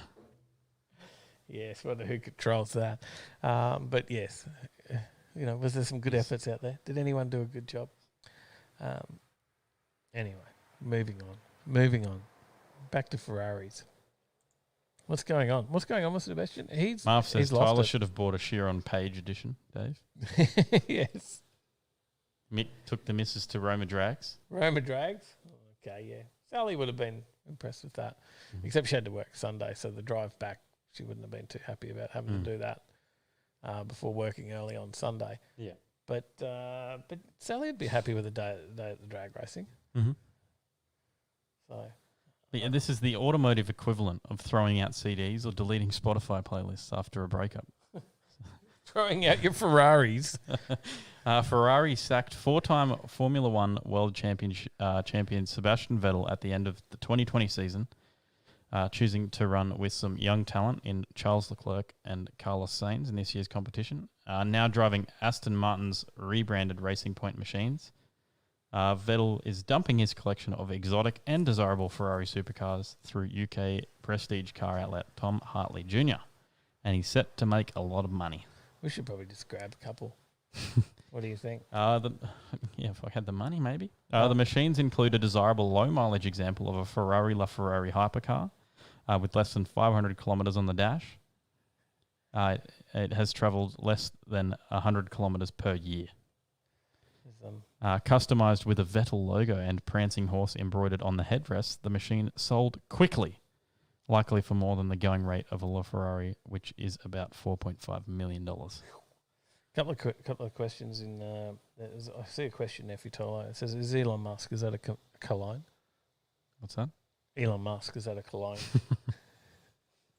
That was from Wheel Nuts. We got Rupalux says flowers, perfume, pork ribs. 36 years. What an effort. Yep, that would have worked for Sally as well. She would have been impressed with some pork ribs cooked on the smoker. Would have been happy. Jamie says Dave cooked dinner. What a selfless act. That's it. It's the least I could do. She did work like a 13-hour day. On Valentine's Day, I think. Vettel is also getting rid of a pristine red Ferrari Enzo. Price on application, but $4 million or so would be a starting point. Streetcar Culture said, you got your car tuned for Paige for Valentine's Day. Yep. What did she say about your car tune? She was like, it just feels the same. You're like, no, it doesn't. Yeah. It's completely different. Mm-hmm. I don't know if I notice a difference. And a V12 powered Ferrari F12 TDF is also on the chopping block, finished in triple coat yellow paint. But a cheaper option might be a black Ferrari 458 Special, likely to cost about $1 million. Oh, it's cheap. That is cheap. He's also selling a It's cheaper than a Falcon. pair of rare Mercedes coupes, an SLS AMG and an SL65 Black Series. It's cheaper than a HSV Commodore. Mm. Right? Streetcar Culture. No, I read that one. Sorry, that was your tune. There was something else there. Oh, Grinding Gears. Mavo went to Yank Tanks for Valentine's. And then the power went out. You got out of the house and left her alone for a while. So made her happy. The power went out at Yank Tanks. I pulled in at Yank Tanks. I think it's a bit dark. Chris says Hoff got his missus a bottle. Must have been small batch. Bit of small batch bourbon. But then he drank it. So true. So true. There you go. You buying any of those Ferraris? No. Oh. Right. What else we got? People are keen to see some quiz action tonight too. Mm-hmm. We've got to get For to the quiz fourth a week little in a row, earlier. it's Johnny Skidpig. He's back again with a vengeance this time. Yeah, so we're not there yet. We're about a story off. Oh, no, we're not there yet. Oh, I thought you said we were. No. We're not there yet? You No. sure? No, we're not. Oh. Press on. Press on. No, not press buttons. Press on. So, what else have we got? The story was. One last story. What is it? This Melbourne driver is a sneaky trick. That doesn't look like a Melbourne driver. This Melbourne driver's sneaky trick to dodge parking fines. Right. A Melbourne man has shared the sneaky trick he claims allows him to park for free across the city without being hit with parking tickets. Right. TikTok user Omar Spy. Oh, I believe TikTok videos. He revealed the parking hack in a video telling his followers that all they needed was an old parking fine. He filmed himself placing the old parking ticket on his windscreen, claiming it would deter parking inspectors from issuing another fine. He says, I'm going to show you guys a little trick. So I got this ticket about a month ago and I've been using the same one every single day since. And guess what? I haven't gotten a ticket again. The video was posted 2 days ago and it's since been viewed more than 400,000 times. I don't know. One viewer backed up the Melbourne man's claim, saying that they had also successfully used this trick to avoid a fine. Can confirm it works. Also get someone else's ticket and put it on your car. Really? Another person confirmed that they had done this before, but claimed it only worked after a certain time in the day. I've done this, but it only works after 11 a.m. as they have different peeps cycle around. Don't use it in the AM as they know they are the first ones there. Ah. But others weren't as easily convinced. I did this and got another one. Doesn't work all the time. I came back to find 2 fines on my windshield one day. Yeah. That's One what I added. reckon. I've actually tried this a few years back, and they put a new ticket directly on top of the old one I had on my windshield. I reckon that's more likely going to happen. I don't believe it'll work. It's like, TikTok videos, they do all sorts of stuff, right? Like, they press the thing on the bloody skill tester machine, and, I'll win a prize every time. Yeah. Yeah. They're all full of crap, those. Don't believe TikTok videos. Who believes a TikTok video? News.com. That's who believes it. No wonder they got taken But off last Facebook. year, 3 Melbourne councils were told they would have to refund almost $20 million in parking fines after they were found to be unlawfully issued. Oh, there you go. Glenara, Port Phillip and Stonington councils were ordered to refund more than 200,000 fines after the Victorian Ombudsman Deborah Glass found that they acted contrary to law when they outsourced the review of their parking fines to a private contractor between 2006 and 2016. So I think Mick's off. Mick's left. He's gone. See you, Mick.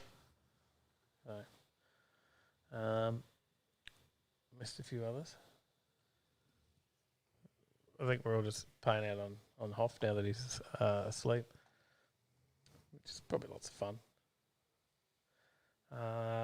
What are we? We're nearly ready, Tom. Yep. You're just checking the comments. Just have here? the wheel. The Marf Hoff wheel. Oh, but how does it go? Just Hoff's asleep. He might. Surely he's going to lose. His Sleep. partner just tells him, just while you were asleep, I just heard the Hoff. Slept through it. Oh, is it going to tick over once more? It's close. The Hoff. He takes it back. He's done it. Marf takes the win last week, and the Hoff takes a win this week. We got a whole new Hoff. Robert Hoffman. G'day, mate. G'day. We got a new Hoff. There you go. So the Hoff's won the wheel again. The Marf Hoff wheel. Where's the score at, Tyler? I don't know. Marf will tell us in a minute. Oh, okay. He's got that. There you go. All right. Okay. Let's. Streetcar culture is in one of those councils. There you go. There you are. Mate, 20-16. 4 behind. All right. It must be time.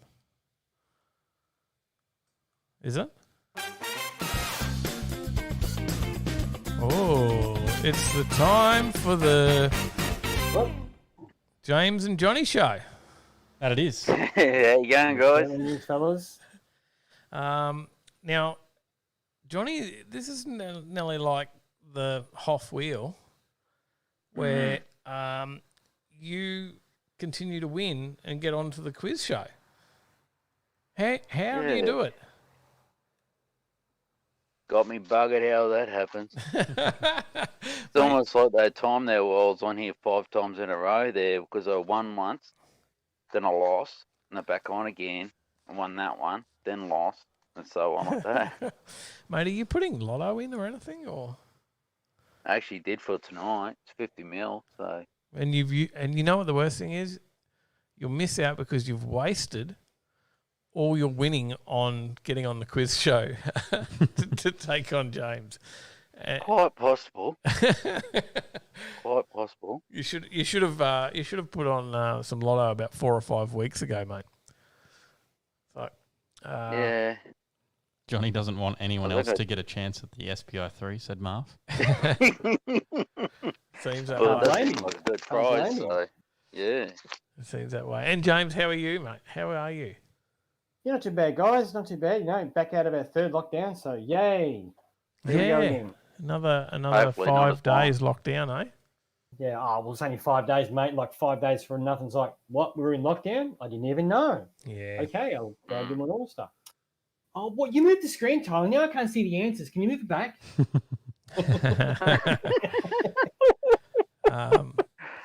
So no, well, obviously I've got some staff in Victoria, so so we're like out on the road, so we're not. See ya, Reaper. We're not. See you, mate. And we're not essential workers, so apparently debt collection's not essential work. It is for the people who are owed money. Well, some people got a bit of reprieve then. Yeah, they get a couple of days off. They just get hassled on the phone for a while. We're back out knocking on doors today. Don't worry about that. So, we've had to deal with that. But mind you, well played last week. Before the lockdown, we already had our other lockdown because we go around and visit a guy, and of course it's not me. No, I don't know. Then he rings up and goes, "Oh, it was me. By the way, I got COVID." You have to. So we had to then you got to go get tested, and he didn't. He was full of it. Of course, but yeah. Most of them are, aren't they? Of course, yes. It's like, well played, mate. Well played. Marv says, "Shut up and move to Queensland already, James." Patience, Math. Patience. You'll get there. Do you work somewhat remotely, James? I've been working from home since March last year, and I have no office to go back to. That's it. They're gone. They've just said that we Pretty don't need much. them anymore. That's pretty much. Yeah, a lot of places I think have gone that way. So were you doing a bit of work from home beforehand anyway? A little bit of work from home. Yep. So But now we're back to the office 2 days a week and 3 days at home. So. Okay, there you go. So That's 3 more days to do the show, isn't it, Tyler? Get some editing between working. Mate, do you find? I don't know. Do you work harder working from home? I don't know. Just get it done. James, what do you stuck in. think? Pretty much I'm with there with Tyler. You want to get in and get it done, so that way then you don't have to deal with the shit that is work. You just want to get out of the room and just close the door and walk away. Yeah. Yep. Johnny, you don't take any trailers home with you? Nope. Can't. I've got enough stuff to work on at home anyhow. G'day, Rob. Custom Dream Industries. How you going? G'day. Sorry for the late joining. Evening, gentlemen. No worries. Thank you for joining. I hope you brought your note. Yeah, Johnny, you can't take semi trailers home to work on. I'm not licensed to drive with semi-trailers yet. Plus, I'll be in this shit with the real estate if I did. They just let you make them. Hey, you up there building them? Is that what you're doing? Yeah. Well, I'm actually up in the storeroom, so I'm making all the kits and that for the guys on the floor. So when you need something, they come and see you. All the boys have got to come and see you to get their parts. Pretty much. Pretty much. But I used to be on the floor and finishing it in, so I was fitting out the brakes and the lights and tarps and a little bit of the hydraulic side of things too, and that too. So. Trevor says hard liquor and chili kills the corona. I'm on the Bundy Reds tonight, that's for sure. I'm probably getting a little thirsty here, but I must say, chili. I had some chili today. Mm-hmm. Oh, I got one of those tins of tuna. It was a chili one, and oh my, it was hot. Like that was Yeah, like, not bad. and it was like Not on the bad at phone all. doing work stuff, and I was like on the phone, and I was like, oh, I'm just gonna have some lunch while I'm chatting away, and then I was like on fire, like I'm like, and my nose is running, the tears coming out, and I'm like full, Yeah, I'm all good. I'm like full sweats, I'm fine, fellas. It's all good. full sweats, but I didn't stop eating it. It's all good. I kept going. After a hydration station. Yeah, that's it. That is it. So how's the quiz looking tonight, Tyler? What do you got in store? It's pretty full on. Is it? Yeah. Oh, 61 questions. it's getting bigger and bigger. No, it's Only not. 61. What, was Matt having a quiet week, was he? Oh, he just sent through another 73. Yes, that's what we want to hear. Luckily, we'll just go through the first 10. Okay. Yeah, we'll see how we go. Is, Good luck, Johnny. You Is it- too, mate. Is there any Gilligan references? I don't know. Good question. I don't know. Am I have giving no- away questions now? By I have saying no that? idea. I don't know. I don't know what the questions are. So, Neither do I. Should I I haven't read stop? them all yet. Should I stop talking in I case just read the video questions. in case I say anything wrong? Question? You still don't. You don't know who Gilligan is yet, though, do you? No, no. Johnny, your buzzer. Johnny. And James. James. Well done. Both correct. I've done it every week for the last 4 weeks now. And James has done it for like 13 or something. No. Something like that. Yeah, if someone's keeping count. I think Marf is. This would be 12, I think. Well, there you go. Well, it is the 13th week then. 'Cause Yeah. you had to win one to get on. Mhm. Question number 1. In which country would you find the longest running car racing championship? Is it A, Argentina, B, USA, C, England, or D, France? Johnny. Johnny? France. That is so what I would have Oh, said. bugger. I was just. Damn, I I'm wouldn't thinking. do that. I was thinking. Yeah, well, I was thinking of the Le Mans.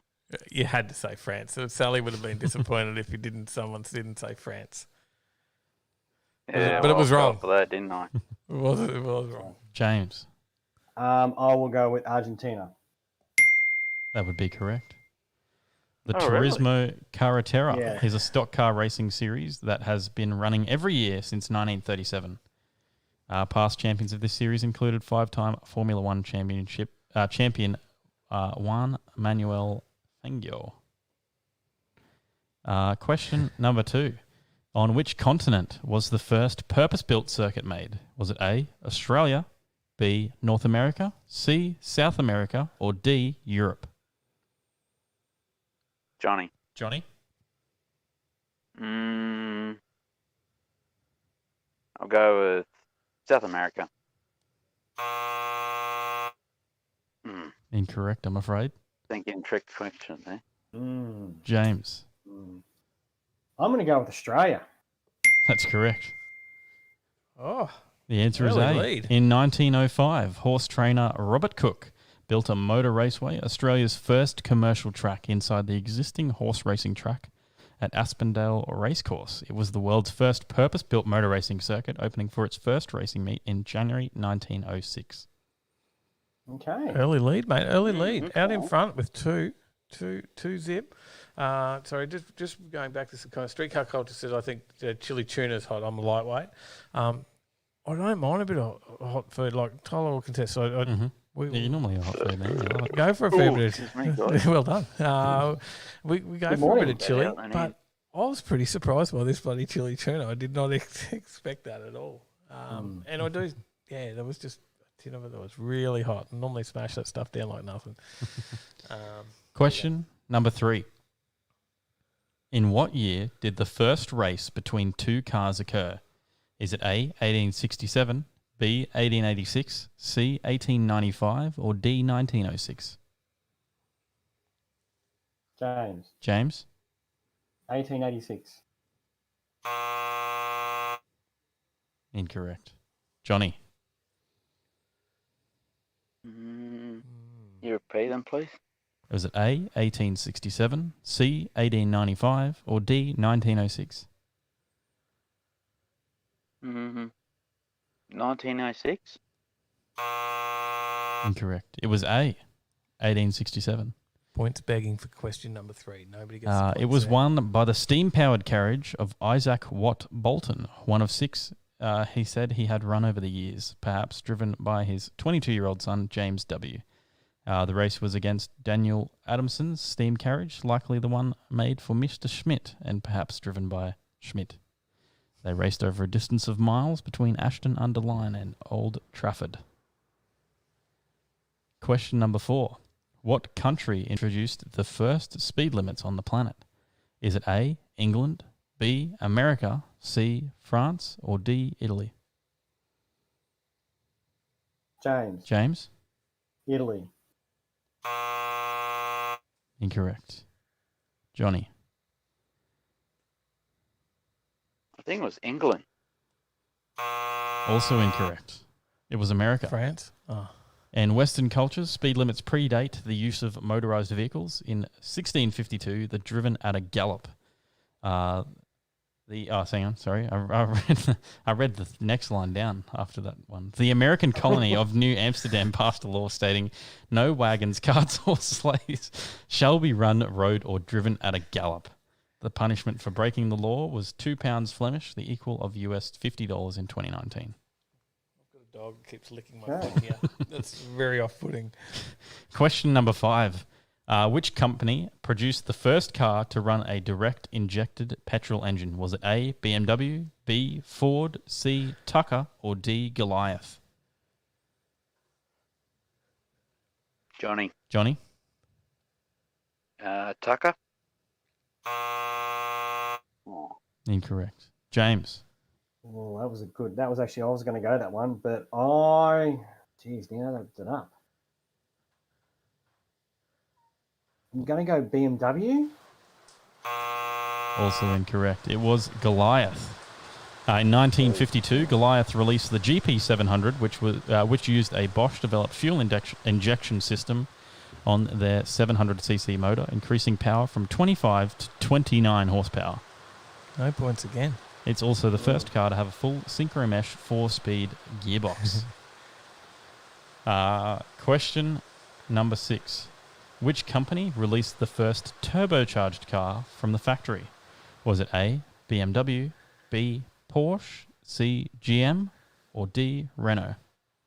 Johnny. Johnny? Renault.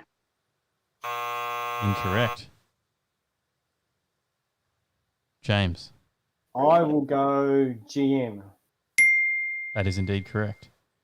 In 1962, the first turbocharged production car engine was the Oldsmobile Turbo Jetfire, used in the Oldsmobile Jetfire and the Chevrolet Corvair. Garrett Turbo with internal wastegate was used, but reliability was poor and the engine was discontinued and replaced a year later. 1 point. 1 point there. That puts you on 3. Question Johnny, number 7. you're not on the board yet, Johnny. In this week's video, what is the number plate of the car that was in the dyno room when we first arrived? Johnny. Johnny. Was it something PSI? Max PSI. That is correct. Yeah, Johnny. the Supra. Oh, he's on the board. He's on the board. Question number Yeah, 8. fine too. What did I and Ethel have in common in this video, apart from both being Johnny. very tall? Johnny. The same shirts. That's correct. Oh, Man, he is quick. Question number 9. What duty were the injectors at in the final tune? James. James. 95%. That's correct. 4-2. Question number 10. How far out was the crank angle sensor on the R33? James. Johnny. James. 10 degrees. That is correct. That is it. That is it. 5 to James, 2 for Johnny. Johnny, you got strong on the video questions there. Yeah, it wasn't quick enough on the last two. Last couple there, you got here, but you were straight in on the first couple of video questions. Well, I You was did quite studying. I studied it. That's the way to do it, Johnny. Study that video, mate. Yeah. Did well. There was some there like I couldn't quite hear the first time with your injectors. What size were they? 455? 555. 555. I couldn't quite hear it properly. There you go. There you go. The 550's in there. The Nismo I'm fuel actually pump. quite surprised that Matt in front of the question about the comment that you and Huff had, Tyler, both having the same watches. Yeah, and it was addictive bench shirts. Yes. I didn't realise that you both had the same watches on. I didn't even realise that. Oh, the watches? Yeah. Oh. I didn't pick up on that. There you go. I don't know. There's plenty of things in the background there that people could have picked up on. But like I said, the dyno numbers, 280 kilowatt, 18 psi. Exactly. I think there was another question. There was gauge. That's it. The movable CAS on the RB30 versus the fixed on the JZ. What about the? I should have asked how many revs on the original Skyline Taco was showing. What? Well, actually, there's a really funny thing about that. I don't know if anyone noticed, but when you guys are driving back, you guys are sitting at the light. The Taco goes from 0, then it bends all the way around to like 10,500 RPM. I'm going, man, what an idol! That's just normal. Yeah, sometimes I'll just be cruising along at about 6,000 RPM. So at 60 Ks in fourth gear, it's at 6,000 RPM. Yeah, it doesn't sound like it, but apparently it is. There was some other tough questions that were in there. I can bring them up. Hang on. We'll have a couple of bonus questions. Just for a bit of fun. For a bit of fun now. All right. Throw it in the comments too for anyone else wants to have a see how they go. What was the ramp rate number on the dyno? James. 220. That's correct. You got me there. Well done. Question number 7. In this week's video, how many dyno runs were shown in the video? Johnny. Let's see. 1. Thinking. About 10.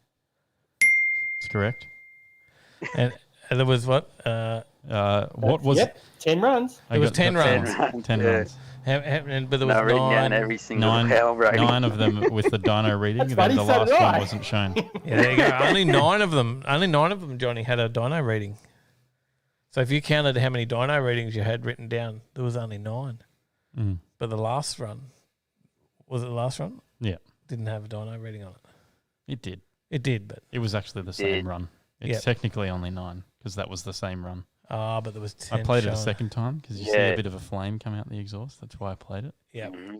Yeah, that was a good one. Nice little pop and bang there. That one ended up being 414.7 horsepower. There you go. What else? You got any others there, Tyler? Any other tests? But you had it. What was the rate of 418? What was the rate of descent on the sign as I was testing the R33? Johnny? 3%. No. That's incorrect. No. James, do you have any idea? Nah, no idea. The answer is 20%, and it was 4 kilometres away. Wow. Oh, what was that like going on the road there? The sign said 20%. 20%. Like through the warning section. Yeah. There you go. And final one. How many GoPros were in the R33 filming? James. 2. Well done. There you go. There was one on the left hand side of Dave that had you guys' faces, and there's one stuck right in the middle where the central light goes. Yep. That's correct. And final question. Let's get another one. What are the 2 shirts that we released this week? James. James. The Holden HJ shirt and the R33 limited edition Marina Boat Club shirt. Yeah. Yacht Club member. That's the one. You can find them linked in the description below. James has got an order in. Overtaking The one. See you, Alan. Thanks for tuning in. Thanks, Alan. Thank you. Yeah, not bad, Tyler. Some good questions there. What do you reckon? What did you think of this week's quiz? Challenging? Definitely. Bolts it up at the start, that's for sure. Now, we nearly need a prize for anyone that can win to get on the show other than yourself, Johnny. Like there's a prize if you can beat James, but then there's like a prize if you can beat Johnny So- and not get in the draw. How many times? This is the 5th time, isn't it? Out of like Yeah. 7 or 8, like isn't it? Like Yeah. it's not a massive number. Yeah, it's been pretty good. It hasn't been consistently every week. And mind you, one of them you step back from too, right? Yeah, I did because I was down there with you guys. Yep. So And that's been crazy. The end went on. yep. So get on there. Tyler's setting it up now. I've already done that. Tyler's already set it up for those that want to have a go in Discord. So on the giveaway channel. Get on it, guys. See if you can get come me. on. Yeah, come on, guys. Jump on the board. It's not that hard. Mm. So this is the GoPro audio was a bit average, and it was. Oh, we got number 3. We back to only 2. we only just had it working straight off the GoPro. I think in the Dyno runs it wasn't too bad. We had the wireless Go hooked up there, different audio. So Yep. Yeah, I must admit that quality of the Dyno runs with Scott and Tyler in the R33 is actually pretty good, given the fact the runs you were doing. You know, you could hear each other quite clearly without a problem. yeah, there was just one mic sitting up on the roof, and they're both pretty quiet, those two.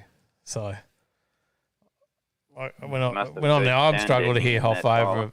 In a workshop scenario, I struggle to hear half say anything because I'm half deaf as well. So, but yeah.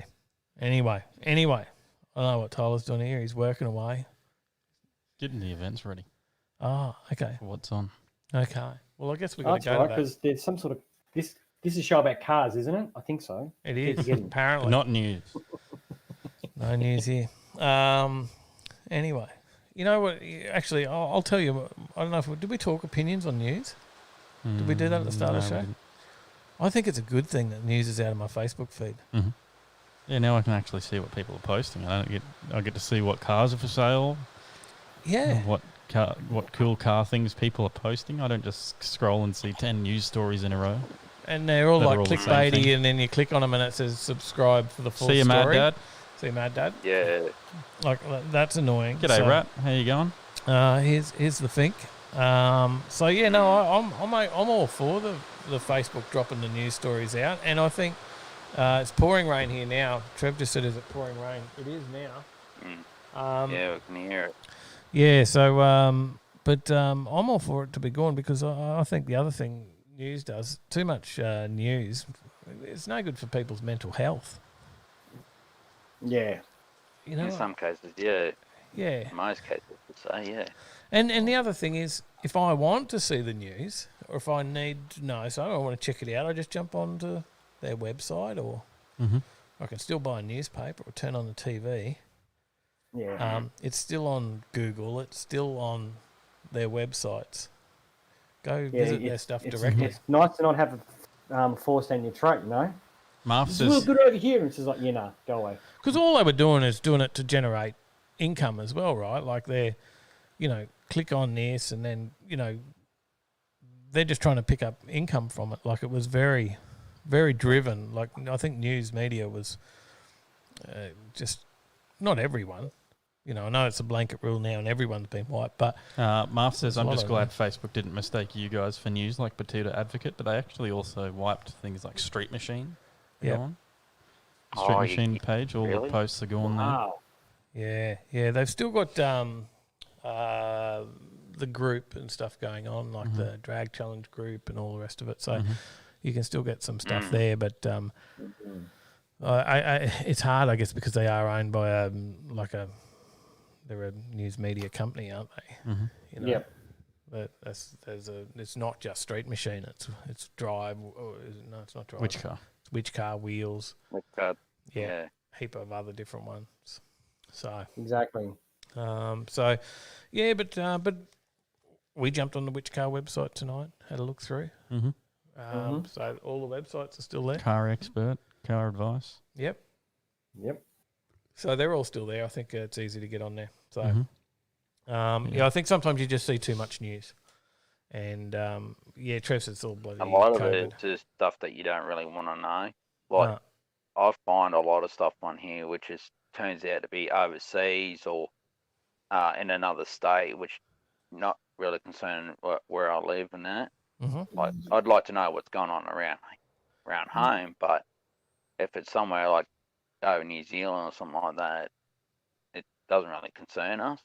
You do actually a good point there, Johnny, because they're about what you generally want to look at and you go, oh, it's a great story, but it's in New Zealand. Like, wait, it's a great story, but it's in Europe. I'm like, it's not around the corner. But no. Now, Dave Ray says like Perth Kawana Motorplex was down. It obviously had nothing to do with news, but I think they're planning to go through and reinstate a lot of those pages. There'll be certain pages that will get back up, but maybe people have created their page under the wrong category. Mm-hmm. So, whereas that should be like Scotty S says Facebook has made a big mistake.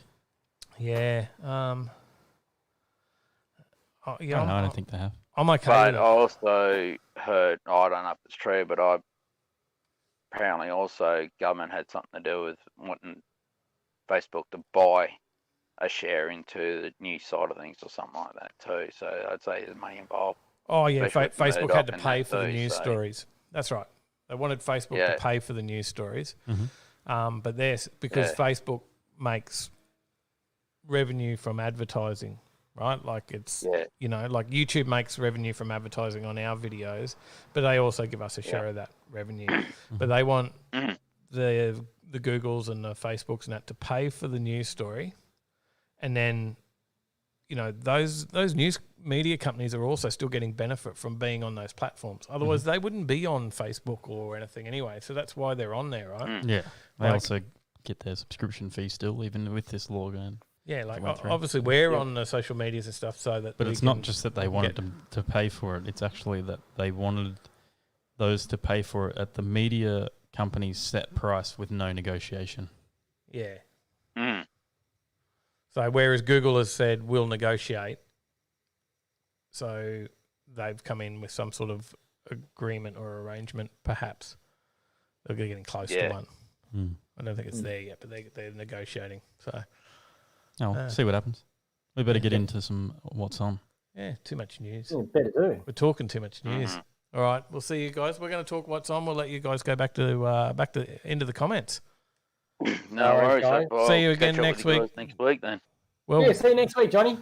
Yeah, it's like that. It's like that, isn't it? Yeah, the Johnny and James show. Thank you guys. We'll definitely here on Overtaking Lane live. We'll definitely see James again next week. And definitely. Based on previous rates, if I'm back on, 75%. We should get someone else as well to have a three-way. Well, that just scary. sounded wrong. That did sound very wrong. All right, guys. Thank you. We'll let you head on back. Thanks for another good week. And, okay, guys. See you all next week. No worries. Let's talk some events so that people can get out this weekend and find something on. Looks like it's been cancelled. Is there some cancelled events? Halfway Hangs. This event was cancelled. Oh. I did see some stuff come up as cancelled. You are right. Today, I think a couple of events got cancelled. Not sure what was happening. Oh, that was today anyways. It was meant to be on today. Oh, okay. Well, you wouldn't have made it. There's a chop shop Nissan night meet. Oh, I missed that. It's on a chop shop garage tonight. So maybe you're there watching the show. I sent you that. Did you? Oh, I missed it. Because I'm here. Oh, lucky. Lucky you didn't go. I just saw Nissan night meet and thought of you and sent it to you. South Circuit Drift Festival is on at Sydney Motorsport Park on Friday, 5:30 p.m. This Saturday at 7:30 a.m. there's Cars and Coffee Gold Coast and Mudgeeraba, 2-3 at Mudgeeraba Road. Joe's Diner, they're having their bike night on this Saturday at 4 p.m. Bike night. Check that one out. Kingsford Smith Drive, just off the highway. Very good one to get to.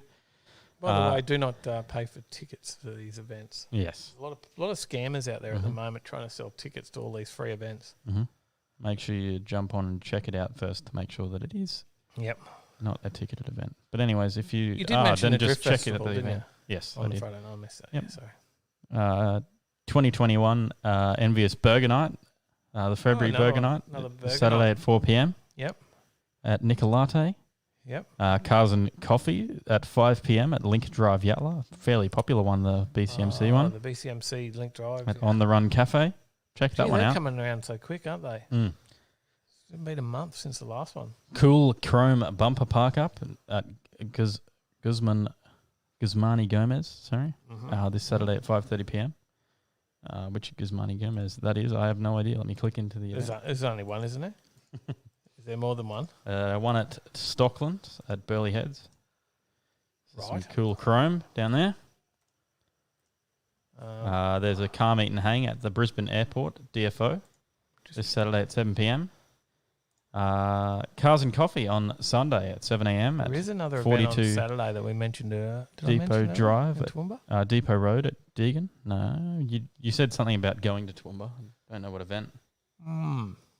If I can bring it up, I'm just trying to get. It's in our group, so I shared it in there. It's in the Overtaking Lane. Is that the group. Tough Laps? Fat Laps? That's the one. Fat Laps on Ruthven. Yes. Let me look for that.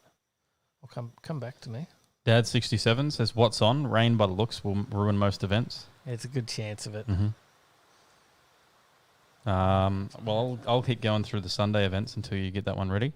Old School at the Rocks this Sunday at 7:30 a.m. at Dole's Rocks Waterfront at Griffin.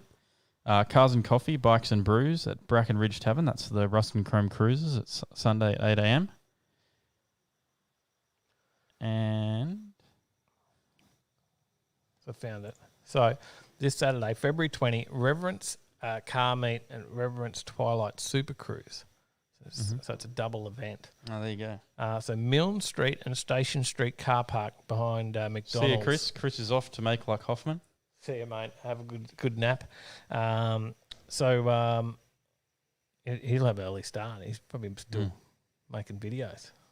Hopefully he's got it ready to go. Might have made it this morning and edited it up and ready to go. Milne Street and Station Street, so behind Macca's. Do you know where that is? I probably do. I don't really remember anymore. Grand Been a while. Central? Yeah. You know the sloppy wash? Yeah. It's Sloppy, been a long time. the old super wash, the sloppy wash? Yeah, sort of, probably not. I didn't really drive around Toowoomba. The Shell Servo near Grand Central. I had very limited walking in Toowoomba when we lived there. Oh, okay. Well, down there, that's where they'll be.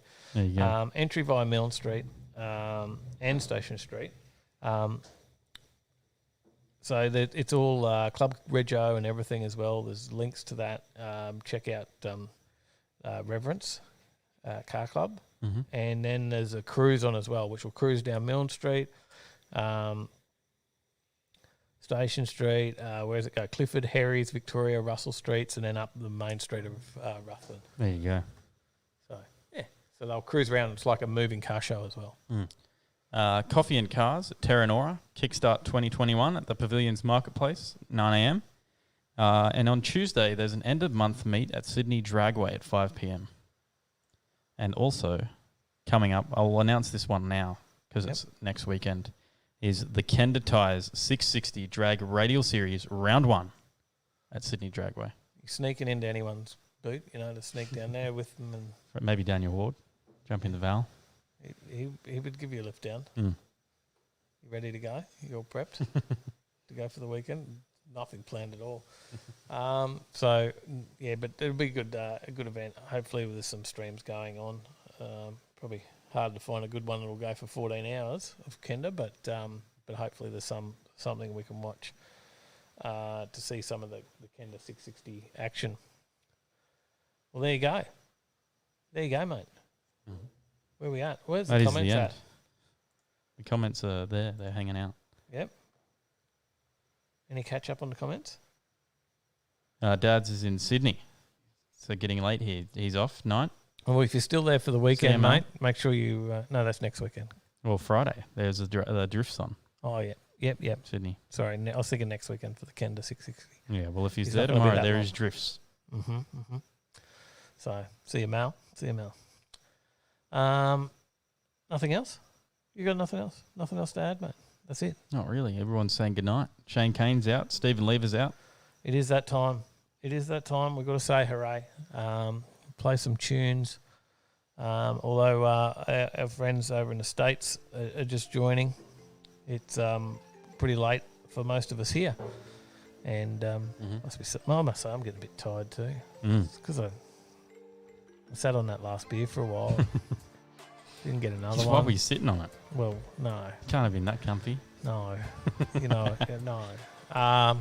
So yeah, now I should have grabbed another drink earlier. So I'm slowing down. We've got all this to pack up, so I guess that means we do need to wrap it up.